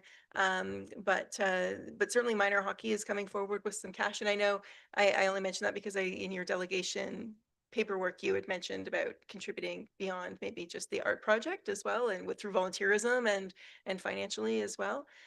So there is that. And I think that there's going to be some plans in the works once the construction is complete and we can welcome people back into the building when it's a safe site to have some sort of community celebration as well. Councillor Johnston. Yeah, through the chair, I just want to echo what you just said. I was going to say that, but you said that we will be having a grand opening at the time when we get the new ice in, the boards and everything, to let people come and see what we've done. And that's the time we will be recognize the local people's tax money. But thanks for bringing that up, Adrian. And Councillor Johnson, was that a motion to receive the delegation? I'll make that motion to receive delegation with thanks. Thank you very much. Seconded by Councillor Landsman. All in favor? And that motion carries. Oh, Councillor Watt. Thank you. And further to what I said when I was talking to Adrian there, I would like to put a motion forward that in the future, like when we have the grand opening and everything is all set and done, that we do advertise on our boards and support our local taxpayers, any businesses that have put in, and minor hockey, the committees, Hockeyville, you know, that supplied us with money towards this. I would like to see recognition on both of our arena boards for a period of time when the grand opening happens. So I'll Okay. make that motion of direction. Okay, Councillor Watt has made the motion. Does anyone want to second that motion? Councillor Johnston, any discussion? All in favor? And that carries. Okay, we have nobody registered for the public comment period. Under staff reports, item 10.1, we have the report and capital project status, just a motion to receive if there's no questions from council on that. Councillor Lansman? I'll make a motion to receive that report. Okay, does anyone want to second that? Councillor Watt? Any discussion on the motion? All in favor? And that carries. On to 10.2, fire department policies. And Chief Pedersen will walk us through that. Thank you, Mayor. So this report is simply a result of our township's master fire plan recommendations to separate our policies from our guidelines. The township is establishing and regulating fire services bylaw outline that council must approve all policies. So there will be more to come, but so far tonight we have 22 policies that we present here. Most of them are not new, but merely separating them from a policy into a best practice. Some of the highlights that we have made some amendments to, the others are pretty much identical what they were. The PPE field decontamination in 2025, we just expanded that due to the provincial funding for the new equipment that we had acquired. 216 is the fuel handling. We had an existing approved version as a township policy, but our fire department members don't need to have the same policy implementations on from the work that they're doing as firefighters. So we just made that specific to them. 3.00 is the certification. That is new, but it's not, it's just to meet the old reg 34322 for the mandatory training and certification. 3.04 is our code of conduct. We had the code of conduct from the township, plus the fire department professionalism OG. So we just married those two and took out stuff that doesn't work as a volunteer department. And the last one is the level of service, and that's simply a policy to connect our ENR bylaw to a policy. And there's one adjustment on that. If you opened the policy, it does say 4.0, but on the report it says 3.15. So that is an adjustment, but nothing has changed as far as the policy goes. So the recommendation of the report that 2026-03 dated April 21st, 2026 regarding the updating creation of the fire department policies be received, and council approves the new and amended policies as listed below, with that one administrative correction of 3.15 now being 4.00. Okay, thank you, Chief, for that. There's certainly a lot of paper, a lot of ink that went into crafting those policies. Council, any questions of staff on that? Councillor Johnston?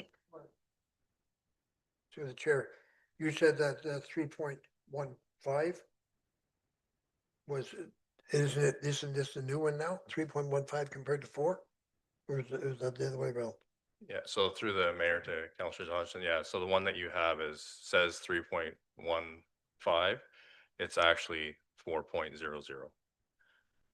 If you open the document, I believe it says 4.00 in the actual document. It just got transferred over incorrect. Well, number one, I want to thank you for what you've done here, and that there's more coming, and that's unbelievable. There's so many regulations again. But I do must say that a lot of these here that I've read were more safety things for our volunteer fire department. So I'm really glad to see those being considered. Thank you. Councillor Watt? Thank you, through you, Madam Mayor. Thank you very much, Chuck, and your staff on this. This is a lot of work, and like you say, more to come, but we do appreciate everything that comes because it all helps with the people in our township and our staff that are making these things happen. The one 2.02, writing exterior of fire apparatus. I know back in the day, you'd have like, 3 or 4 firefighters hanging off the ladders on the back or on the back step, stuff like that. So, and I know you can't even ride in the back of a half ton anymore like you used to, whatever, like years ago, stuff like that. But do firefighters quite often, because maybe you get out to a fire and there's not enough room in the trucks to get as many firefighters you need, do they take their own vehicles quite often to the sites? And if so, is that a liability to the township when they have their own? Yeah, so through the mayor to Councillor Watt, yeah, good question. So, so with the addition of our new vehicles, we're making them larger cabs. The idea is the gear is at the hall. They go to the hall, put it on there, get in the truck. So when they arrive, they're ready to work a little sooner. So, but in some instances, the firefighters may, if they're coming from work or delayed getting to the call, they're not going to make a truck. They will take their own vehicle.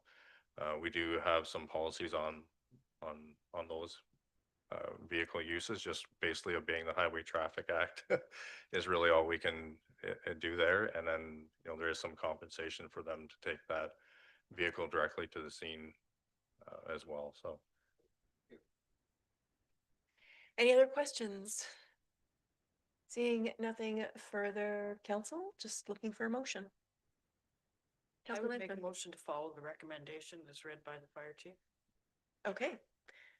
Seconded by Councillor Johnston. Any discussion on the motion? All in favor? That motion carries. Thank you. On to item 10.3, shell and tube chiller replacement. And Mr. Mood, you can walk us through that one, please. Perfect, thank you. Good evening, everybody. And through the mayor, I'm just going to give the recommendation that's before you guys first, and a brief overview of the project, and happy to answer any questions at the end. The recommendation that the report 2026-03 dated April 21st, 2026 regarding the shell and tube chiller replacement be received, and that a council approve the replacement of the existing shell and tube refrigeration chiller at the cost of 185,000 plus taxes to be completed by Simcoe in conjunction with the current arena ice surface floor replacement project, and that the funding for the project be approved from the township's capital reserves.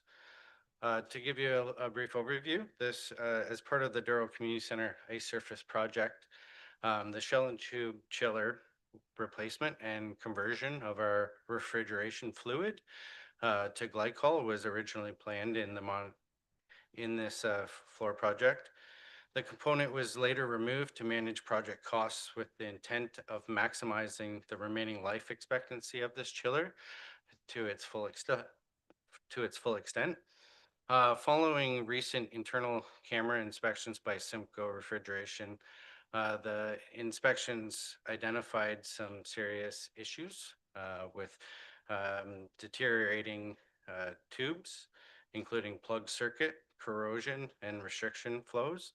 With the chiller now almost near its end of life, the risk of failure has increased with these new findings. With the floor currently being replaced and our new findings, staff believe this is the most efficient and cost-effective time to complete this chiller replacement and avoiding potential disruptions to the new floor in the future. In terms of procurement, GER Construction was awarded the overall project with pre-approved allowances for Simcoe to complete the refrigeration work. The system components are interconnected and operate with the same fluid, making compatibility, commissioning, and warranty coverages critical. Tendering separately could create competing warranties, contractual complications, and delay project timelines.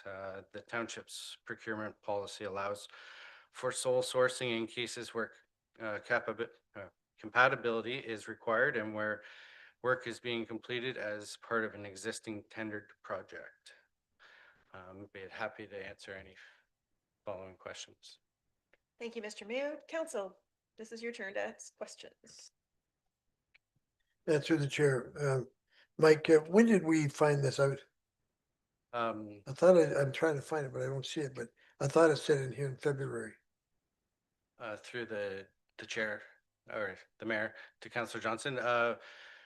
We awarded the contract to GER Construction in February. We were looking at maximizing the chiller's life expectancy. So as part of that, when we have to cut the floor apart from that chiller said piece of equipment, we staff directed Simcoe to do an internal camera, and that was on April 8th. So we didn't have those findings until after, and so given the findings, we're looking to replace it. But I'll just jump in. The quote proposal that is in our agenda package from Simcoe, and this is, I believe, what Councillor Johnston is referring to, is for February 9th, is the proposal date. So I guess that's maybe where Councillor Johnston saw that date and maybe wondered about the discrepancy. So we approved the RFP on February. You said February, but I don't recall the. I don't recall the current date off the top of my head, but this was as part of the program. This was part of like we had options to proceed with the project. So that was tendered at that time. But given the price it came in at and where we were at with the current budget at the time, it was chosen to not go ahead with it. And then we found our recent inspections is why we've actually bringing it forward to council. Okay, thank you. Councillor Johnston? Is it, have you figured out where the money would come from? Through the mayor to Councillor Johnson, it was through the township's capital reserves. Councillor Watt? Thank you, through Madam Mayor. Thanks, Mike. I'm glad they caught this now because I mean, it's probably going to be way more expensive down the road. And as it says here, trying to flush one with the other and then make sure everything's all clean and good to go. That's like putting a 1968 motor in a 2026 car, kind of like that. It's not the way things should be done. If we're going to spend all this money in the floor and all the new pipes and everything else, let's do the whole project and be done with it. It says 40 years, but we'll probably have to do this in 20 and then another 20 kind of like that. Just off the cuff, whatever. I don't know how expensive a chiller is or how big they are or whatever like that, but is there any thought or how available they are? Is there any thought of getting a backup now when the price is lower compared to 20 years from now when it could be 2 or 3 times and we can store it somewhere? Is that a possible, or would it maybe rot just sitting? I don't know. It's just a. Mr. Mood? Yeah, through the mayor to Councillor Watt. Yeah, it's a good question. I do know like the price is always going up. I think when I looked at the asset management plan, these were like $35,000 20 something years ago. Warsaw's was $115,000 when we had the premature failure. And now we're up to 185 with tariffs and all the other competing pricing and for materials. So it isn't a bad idea. What the likelihood of it lasting without rusting or rotting away, I don't know those logistics, and we can come back for sure in the future. Okay. Sorry, Councilor Lansman? Was somebody over here had their hand up? Okay. And just to be clear on where the money's coming from, and I was gonna ask a similar question. So in looking at the report, just in your overview, so the project currently sits just slightly under $2 million, 1.987 million, for the total project for the floor. The chiller is 185,000, which would bring the total project to $2.172 million. So it's still under, we had brought forward when council had gone forward, I believe, to move forward with the funding application a year plus ago, I think, we had set up a ceiling of $2.4 million, if we had been able to go with in-floor heating. And I understand that from an engineering standpoint, we can't. So those reserves are effectively those reserves. Am I right in saying that? Thank you for clarifying. Okay, council, and then you had, sorry, there was another question. So this chiller, as your report says, is a glycol-based chiller versus a brine system. I don't know much about this, but other than it's less maintenance than the brine system is, like, can you talk a little bit more about that? Yeah, to the mayor. Traditionally, the fluid used in the floor's refrigeration system was a calcium brine application. It's very caustic and corrosive especially when air is introduced. So that is evident in some of the internal scopes. Because we did have floor leaks, that's probably the likelihood of why there is extra corrosion in there, because air was likely introduced to it at some point, and that's why staff wanted to take the extra care to scope the internal equipment.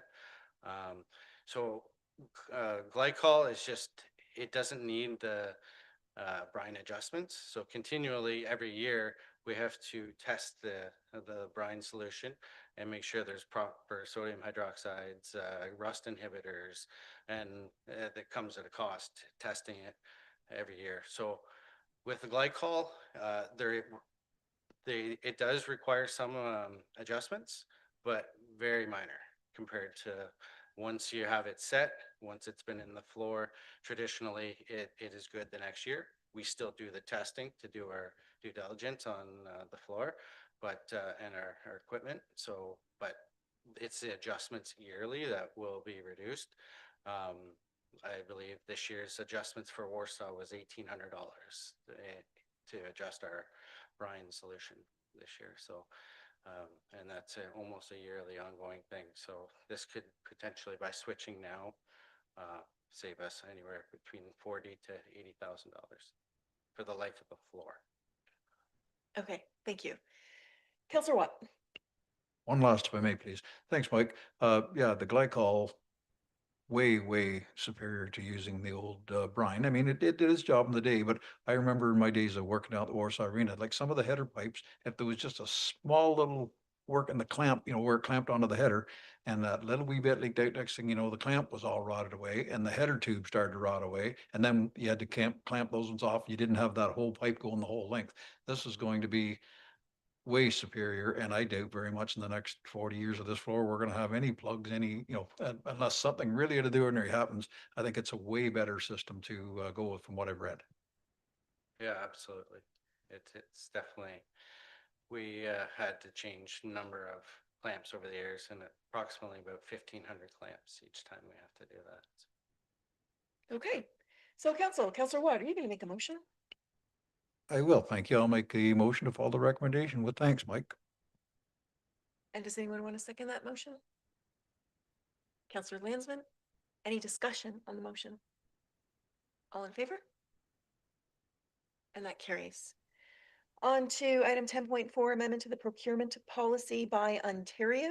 And Ms. Grenier is joining us online to present that report. Ms. Grenier. Thank you. Good evening, Mayor and members of Council. I'm presenting a report regarding the proposed amendments to the township's procurement policy to address new requirements under the Buy Ontario Act 2025 and the Municipal Buy Ontario Procurement Directive. The purpose of this report is to update the township's procurement policy so that it reflects current provincial procurement requirements and provides staff with a clear framework for implementation. The province has introduced a new procurement framework requiring municipalities in prescribed circumstances to give priority to Ontario goods and services first and Canadian goods and services second. While the township's current procurement policy already includes strong provisions related to fairness, transparency, competition, delegated authority, and reporting, it does not yet expressly address the new Buy Ontario framework.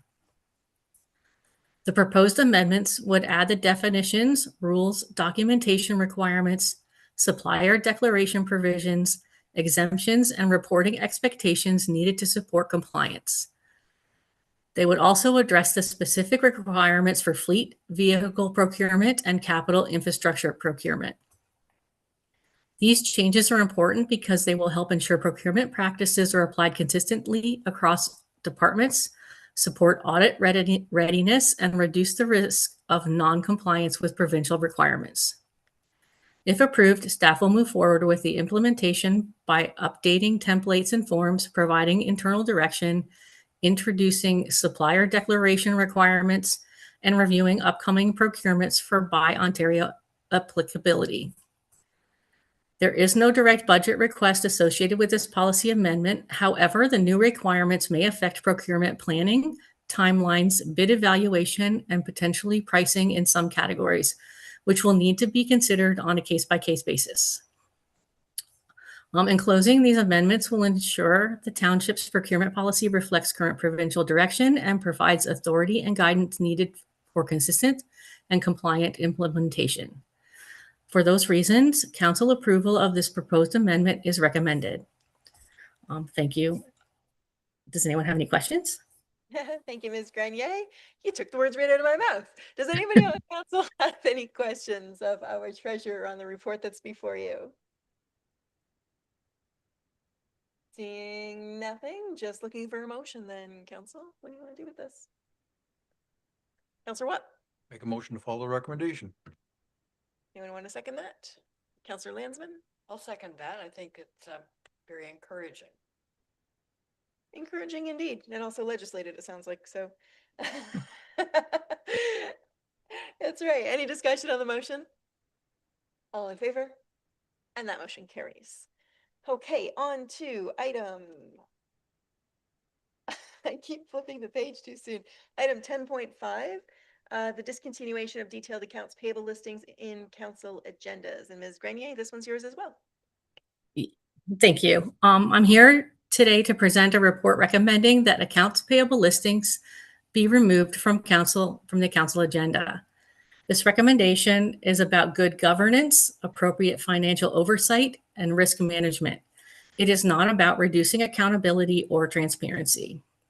Accounts payable listings are operational records. They reflect payments that have already been processed through administrative controls, approved under delegated authority, and made with council-approved budgets, procurement rules, and audit scrutiny.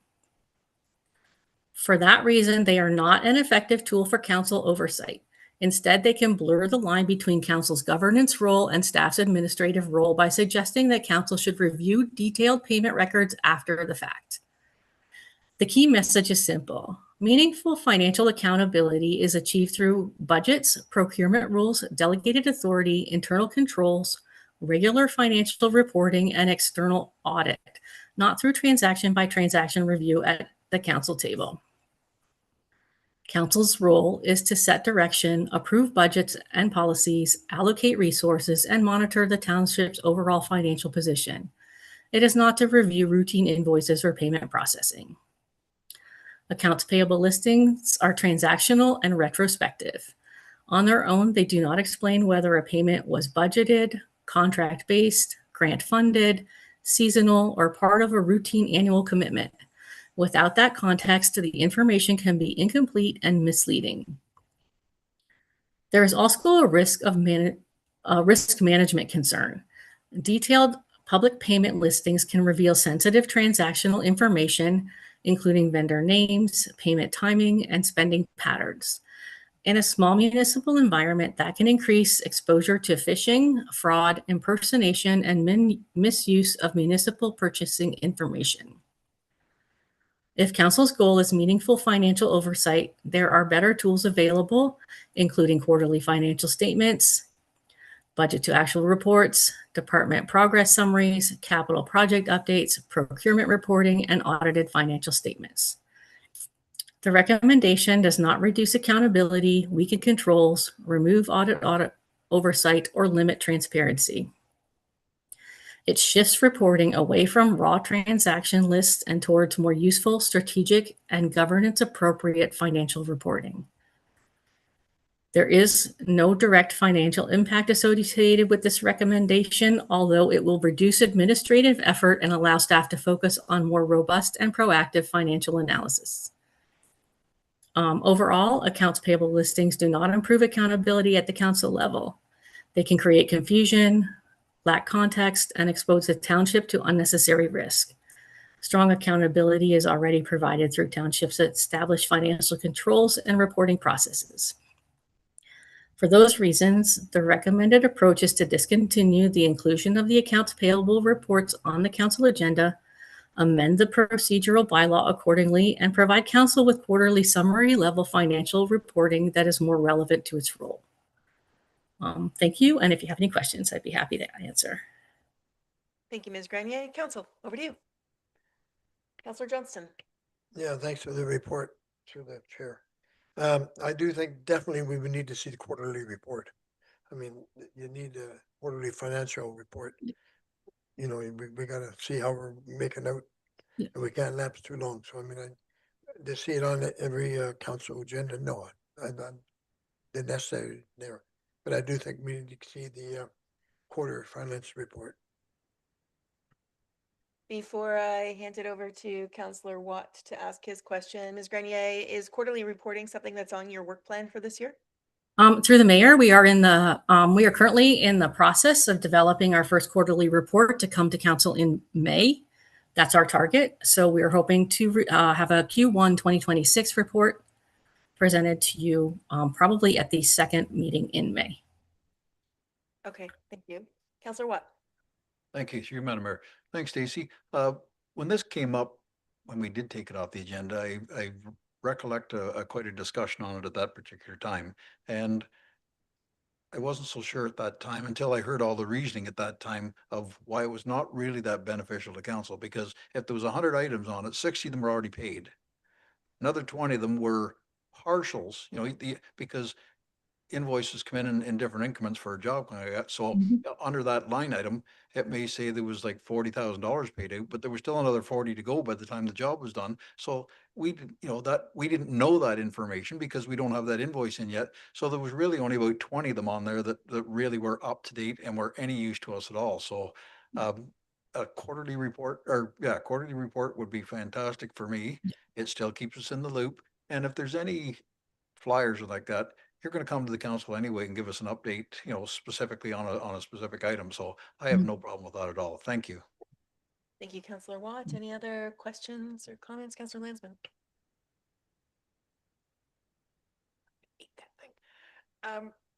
I would agree with both the other councillors. It provided us inaccurate information, and I think it's a good thing to remove it. And has it been seconded?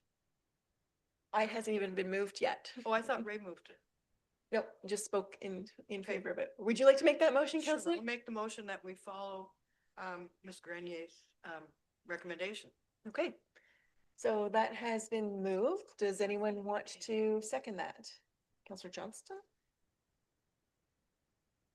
Is that already in there, but the quarterly meeting that we bring the financial summary quarterly, is that already in that motion?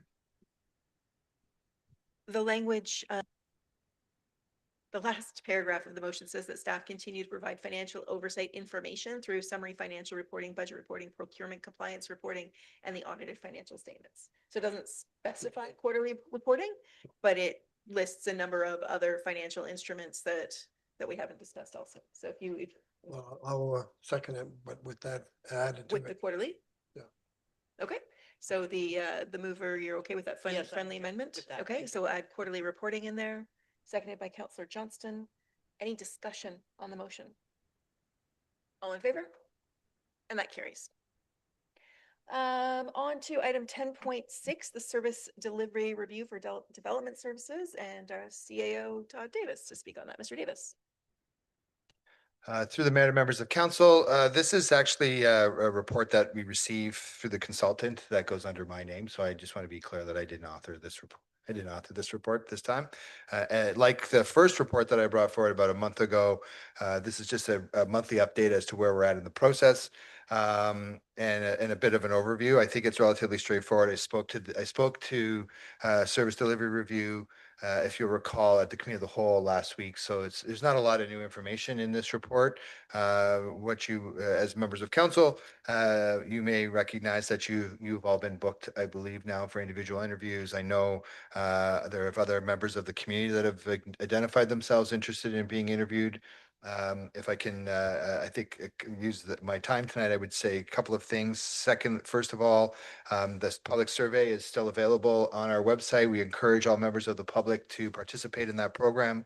There's also a link there to reach out to the consultant should you want to have a one-on-one or a group interview with that individual. He is available to do such. And then finally, the other part that I would like to draw the council's and the public's attention to this evening is we booked a first public forum where the members of the public are encouraged to come and participate here in council chambers on May 7th from 6:30 to 8 p.m. There will be a presentation from the consultant with some background information and an opportunity for him to listen in a public setting, so that they aren't only just one-on-one interviews. There's an opportunity for people to present their thoughts and feelings at that time. Happy to take any questions you might have related to this report, of course. Council, any questions? Councilor Watt. Thank you, through you, Madam Mayor. Thank you very much for that report, and got a little update from last week. I've had a couple of people in the township approach me to try and get on the list for individual one-on-ones. Who do I give their name to? Do I give that to you, or do I give that to the consultant when I have my one-on-one?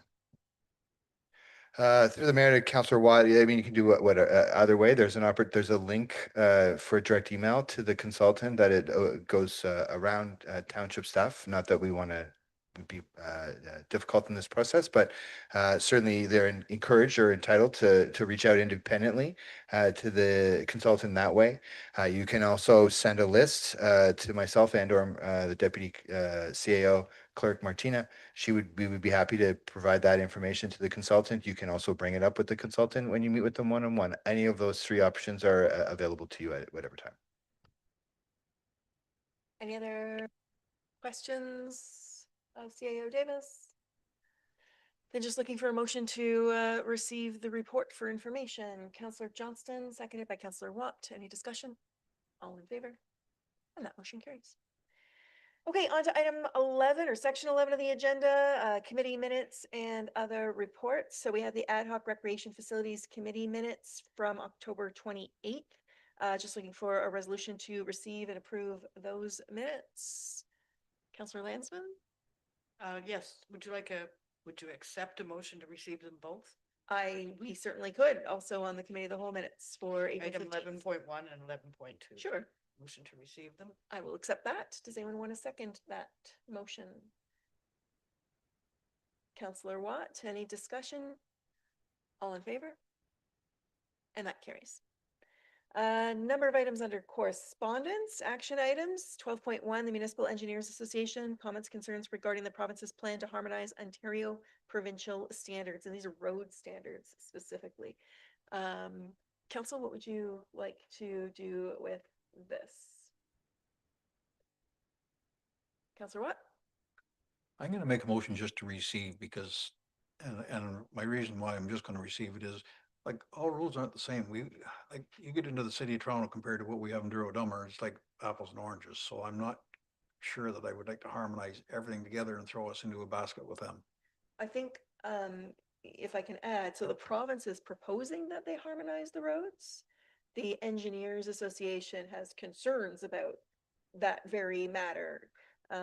Sorry, I'll receive and support then. Sorry, I must have read it wrong. Cause I thought, no, I don't want to put us in the same basket. Yeah. Yeah. Receive and support. The motion is on the floor. Counselor Johnston will second that. Any discussion? All in favor? That motion carries. 12.2 Hastings County resolution regarding Alto high-speed rail. What would you like to do with this one, council?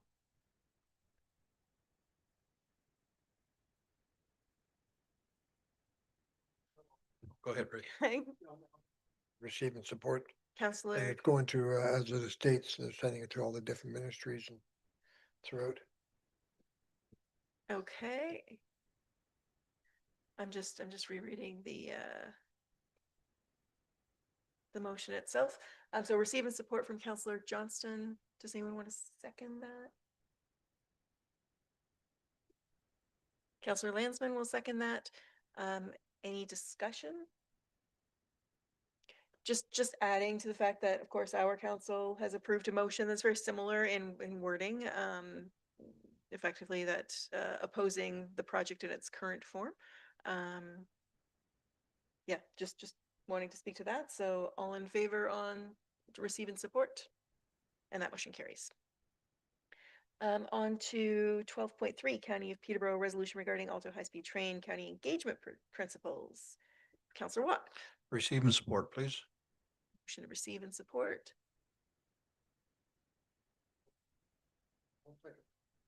Councillor Comment. Johnson, you second Yeah. with comment? Yeah, I've been through all the points that the Peterborough County has put down. And you know, like, they're looking after the whole town, all the townships, Peterborough County. So I mean, I think that, you know, whether people are for this or against this, this is putting in place that we have a chance to speak on it to the Peterborough County down the road. And I mean, they're not saying, you know, for it, against it. They're just saying they want to know everything that goes on. So I'm totally supporting. I'm glad they've done this. Thank you, Councillor Johnson. And I will add that part of this motion that was approved by County Council also created a working group relating to Alto high-speed train and placing the warden, deputy warden, and the 5 mayors in the municipalities that are along the route, 5 or 4, including myself on that working group. And our first meeting is tomorrow afternoon after County Council. So so they are looking to get information and work together to advocate for residents. Councillor Watt. Thank you, Madam Mayor. Yeah, I'm impressed with this because we have a lot of questions and maybe hopefully with the county getting in front, maybe we'll get some of them answered. I'm not going to say we'll get them all answered, but maybe it's a good start. Thank you. We had a motion to receive and support. Did we have a seconder on that? We did. Okay. All in favor? That motion carries. Last item under correspondence action items is 12.4, the Northeastern Manitoulin and the Islands regarding tar and chip surface treatment. Council, what would you like to do with this? I'll just make a motion to receive it. Councillor Johnson, a motion to receive. Does anyone want to second that? Councillor Landsman? Any discussion? Councillor Watt? Yes, thank you, Madam Mayor. This has come up numerous times even, and it's too bad our deputy mayor isn't here because being a road super, you know, for many, many years, stuff like that, this has come up. And I know there was a study started at Queen's University and I think it kind of fell through the cracks, whatever, but I'm thinking 5 years seems to be about the limit for a road nowadays, and it starts to bust all apart. Where we had some, when I moved here, you know, I'm not gonna say when, but a long time ago, that 20 years and they were still holding, but it was done with like a really good oil emulsion and all that stuff. And the environmental stuff just isn't holding up like that. And I think this is a great idea that they're gonna come forward and try and put some pressure on to go back to something that's a little more sustainable. It would save us money in the long run because we wouldn't have to top them every 5 years. So in my eyes, I kind of like to support it, but that's totally up to the mover and the seconder. Well, we do have a motion that's on the floor. I'll speak to the motion that's on the floor as well. I actually agree with Councillor Watt. You know, we have seen this and I too was hoping that, unfortunately, Deputy Mayor had something come up and couldn't be here today to talk more in detail about it. But we are seeing the lifespan of our township road surfaces deteriorating. I don't know if it's because of the material that they're putting in it, like the binder, the oil, or whatever it is that's referenced, or if it's for some other reason. But you know, if we have an opportunity for staff to perhaps report back on, you know, what that looks like or what we're hearing, what they're hearing from, you know, Good Roads Association and information that's coming back on the material and what's changed, I think that that would help us make a more informed decision. But yeah, at a minimum, I would prefer to support this and not just receive it. Councillor Watt? Thank you. And I do agree. Yeah, I think there has to be something more robust. I realize there's, you know, it used to be 20, 25 years ago, there was one, maybe two cars per household coming down a road in the daytime. Now there's at least four because every child's got a car of their own and there's buses and there's dump trucks and there's two school buses and a recycle and a garbage truck when they show up the road. I didn't want to show that. Anyway, that's, you know, so that's the kind of thing that they need to come up with something that's more suitable for the heavier traffic and for more sustainability. Okay, so we have a motion that's on the floor. Councillor Lanceman speaking to the motion. Go ahead. Through you, Madam Chair, if the mover would continue or consider changing to support, I would second that.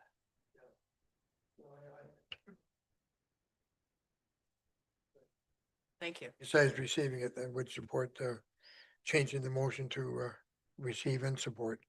I guess when I look at even County Road 8 that we had done, well, not us, the county, last summer, last fall, however long it took. But I mean, even driving down it, even through the winter, like it was all starting to fall apart.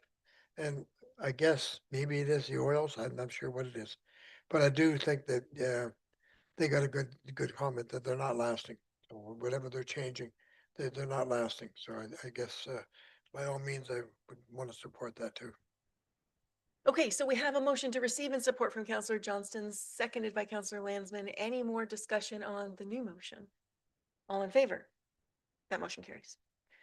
On to bylaws, 13.1. This is the bylaw 2026-14, being a bylaw to provide for the paying of an annual allowance to members of council. And CIO Davis, you can speak to that, please. Through the mayor to members of council. First of all, the clerk, I understand do you want to just clarify? I know there was some questions earlier on. Would you be prepared to clarify what's in the bylaws with regards to technology? Through the chair, based on the amended minutes that were approved earlier in the meeting, the bylaw has been amended, specifically section 2C regarding technology. It now reads, a new laptop style computer will be provided to all council members for their business use at the beginning of each term. Members may choose to keep the computer at the end of the term for their personal use at no cost once all township data and records have been removed. Thank you. So just a couple other items I'd like to speak to related to this topic. I'm a little crunched in here. There we go. So a couple of things I feel compelled to speak to on this bylaw this evening, in particular related to technology. There was quite a conversation about computers, and first and foremost, Councillor Johnson had asked a question about life cycles of computers. And so I've made those inquiries with a number of IT suppliers, and I mean, there's a bit of arbitrary or they're subject to a series of conditions regarding usage, how often how much they're being used, etc. However, in practice, in a government setting where we particularly are concerned about cybersecurity protocols, etc., the average lifespan of a terminal that we would use in this portion of our organization would be 4 to 6 years. Does that mean that we turn them over every 4 years for staff? No, we don't tend to do that based on funding, budgets, allocations, etc. Also, at the for the 5 years, if we were to turn over someone's computer, we may reallocate or redeploy that into a less onerous job in the organization. Maybe it's running the score clock, maybe it's working at the library in some form or fashion, those types of things. That doesn't necessarily mean that I'm opposed to or would be opposed to providing these laptop computers to members of council at the at their request. However, what I did want to reference or recognize is that we also did a little bit of digging to talk about compensation. And one of the things I think it's important that you are aware of, however, when you make this decision, is that if we were to provide those laptops to council at no charge, they are still considered a taxable benefit, and the value of the laptop would be added as in on your next T4 as a form of compensation. And it says Counselor keeps them at laptop because they held office. The laptop's value is taxable at the market value of the laptop at the time of the transfer, so that we would capture the value of the laptop at the time of said transfer. So it's important that I make you all aware of that. Secondarily, I want to speak briefly about we also removed one of the recommendations in the bylaw, and the direction from council was to remove cellular phones and cell phone numbers predicated on cost. I respect the council's decision to do that. I just want to, I just have two comments or three comments perhaps related to that removal. Costs are one thing. I just want to recognize that, one of the reasons that we advocated for them was for consistency, particularly in relationship to a member of council resigning in this term and a new councillor being reappointed, and the public not generally being aware of that information. So for consistency's sake, we recommended that. Secondarily, for under the NFIPA laws and requirements, there are from time to time FOI requests that require us to go through your cell phone, and so you're responsible to surrender those your cell phone for that activity should that become a requirement. That won't change.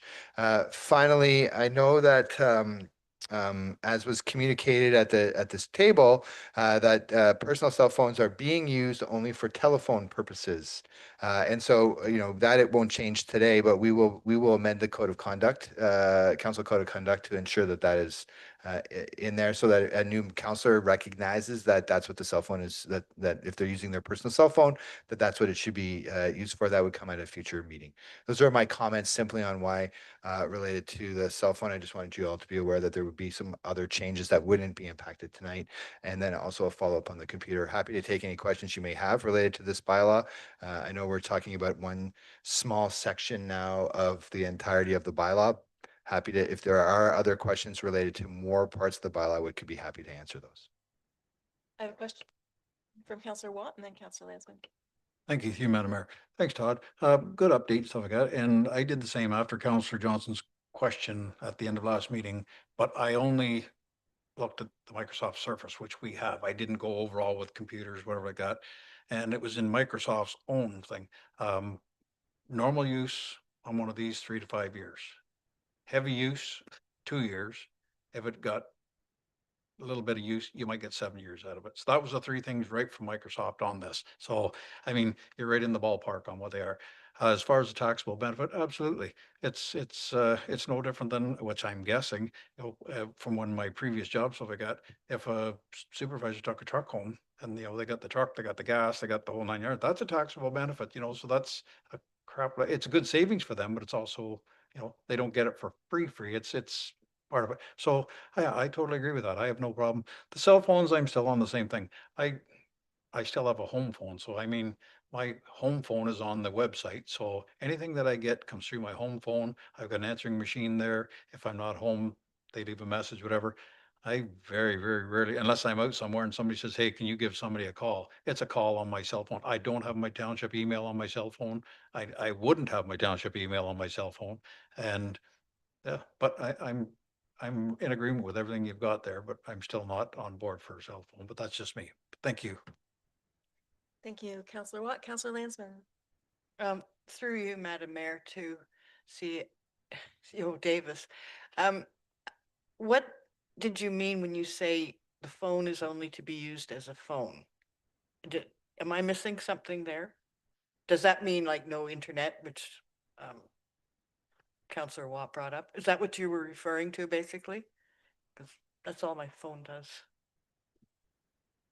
Through the mayor and members of council. No, that was what my indication was. The conversation was that if cell phones were being used, members of council have suggested that they only use them for like telephone purposes, not texting, data, internet, email. So, and all I'm suggesting is our code of conduct will be updated to reflect that so that new members of council recognize that their email, their county, their township emails will not be coming to we would not be installing them on their phones, et cetera. That was the only clarification I was making. Thank you. No, my phone is my personal phone. Doesn't have anything township on it. Councillor Johnson, were you about to, did I see you looking for ask a question? Just a comment that I'd like to say is that I'm still against having the cell phone.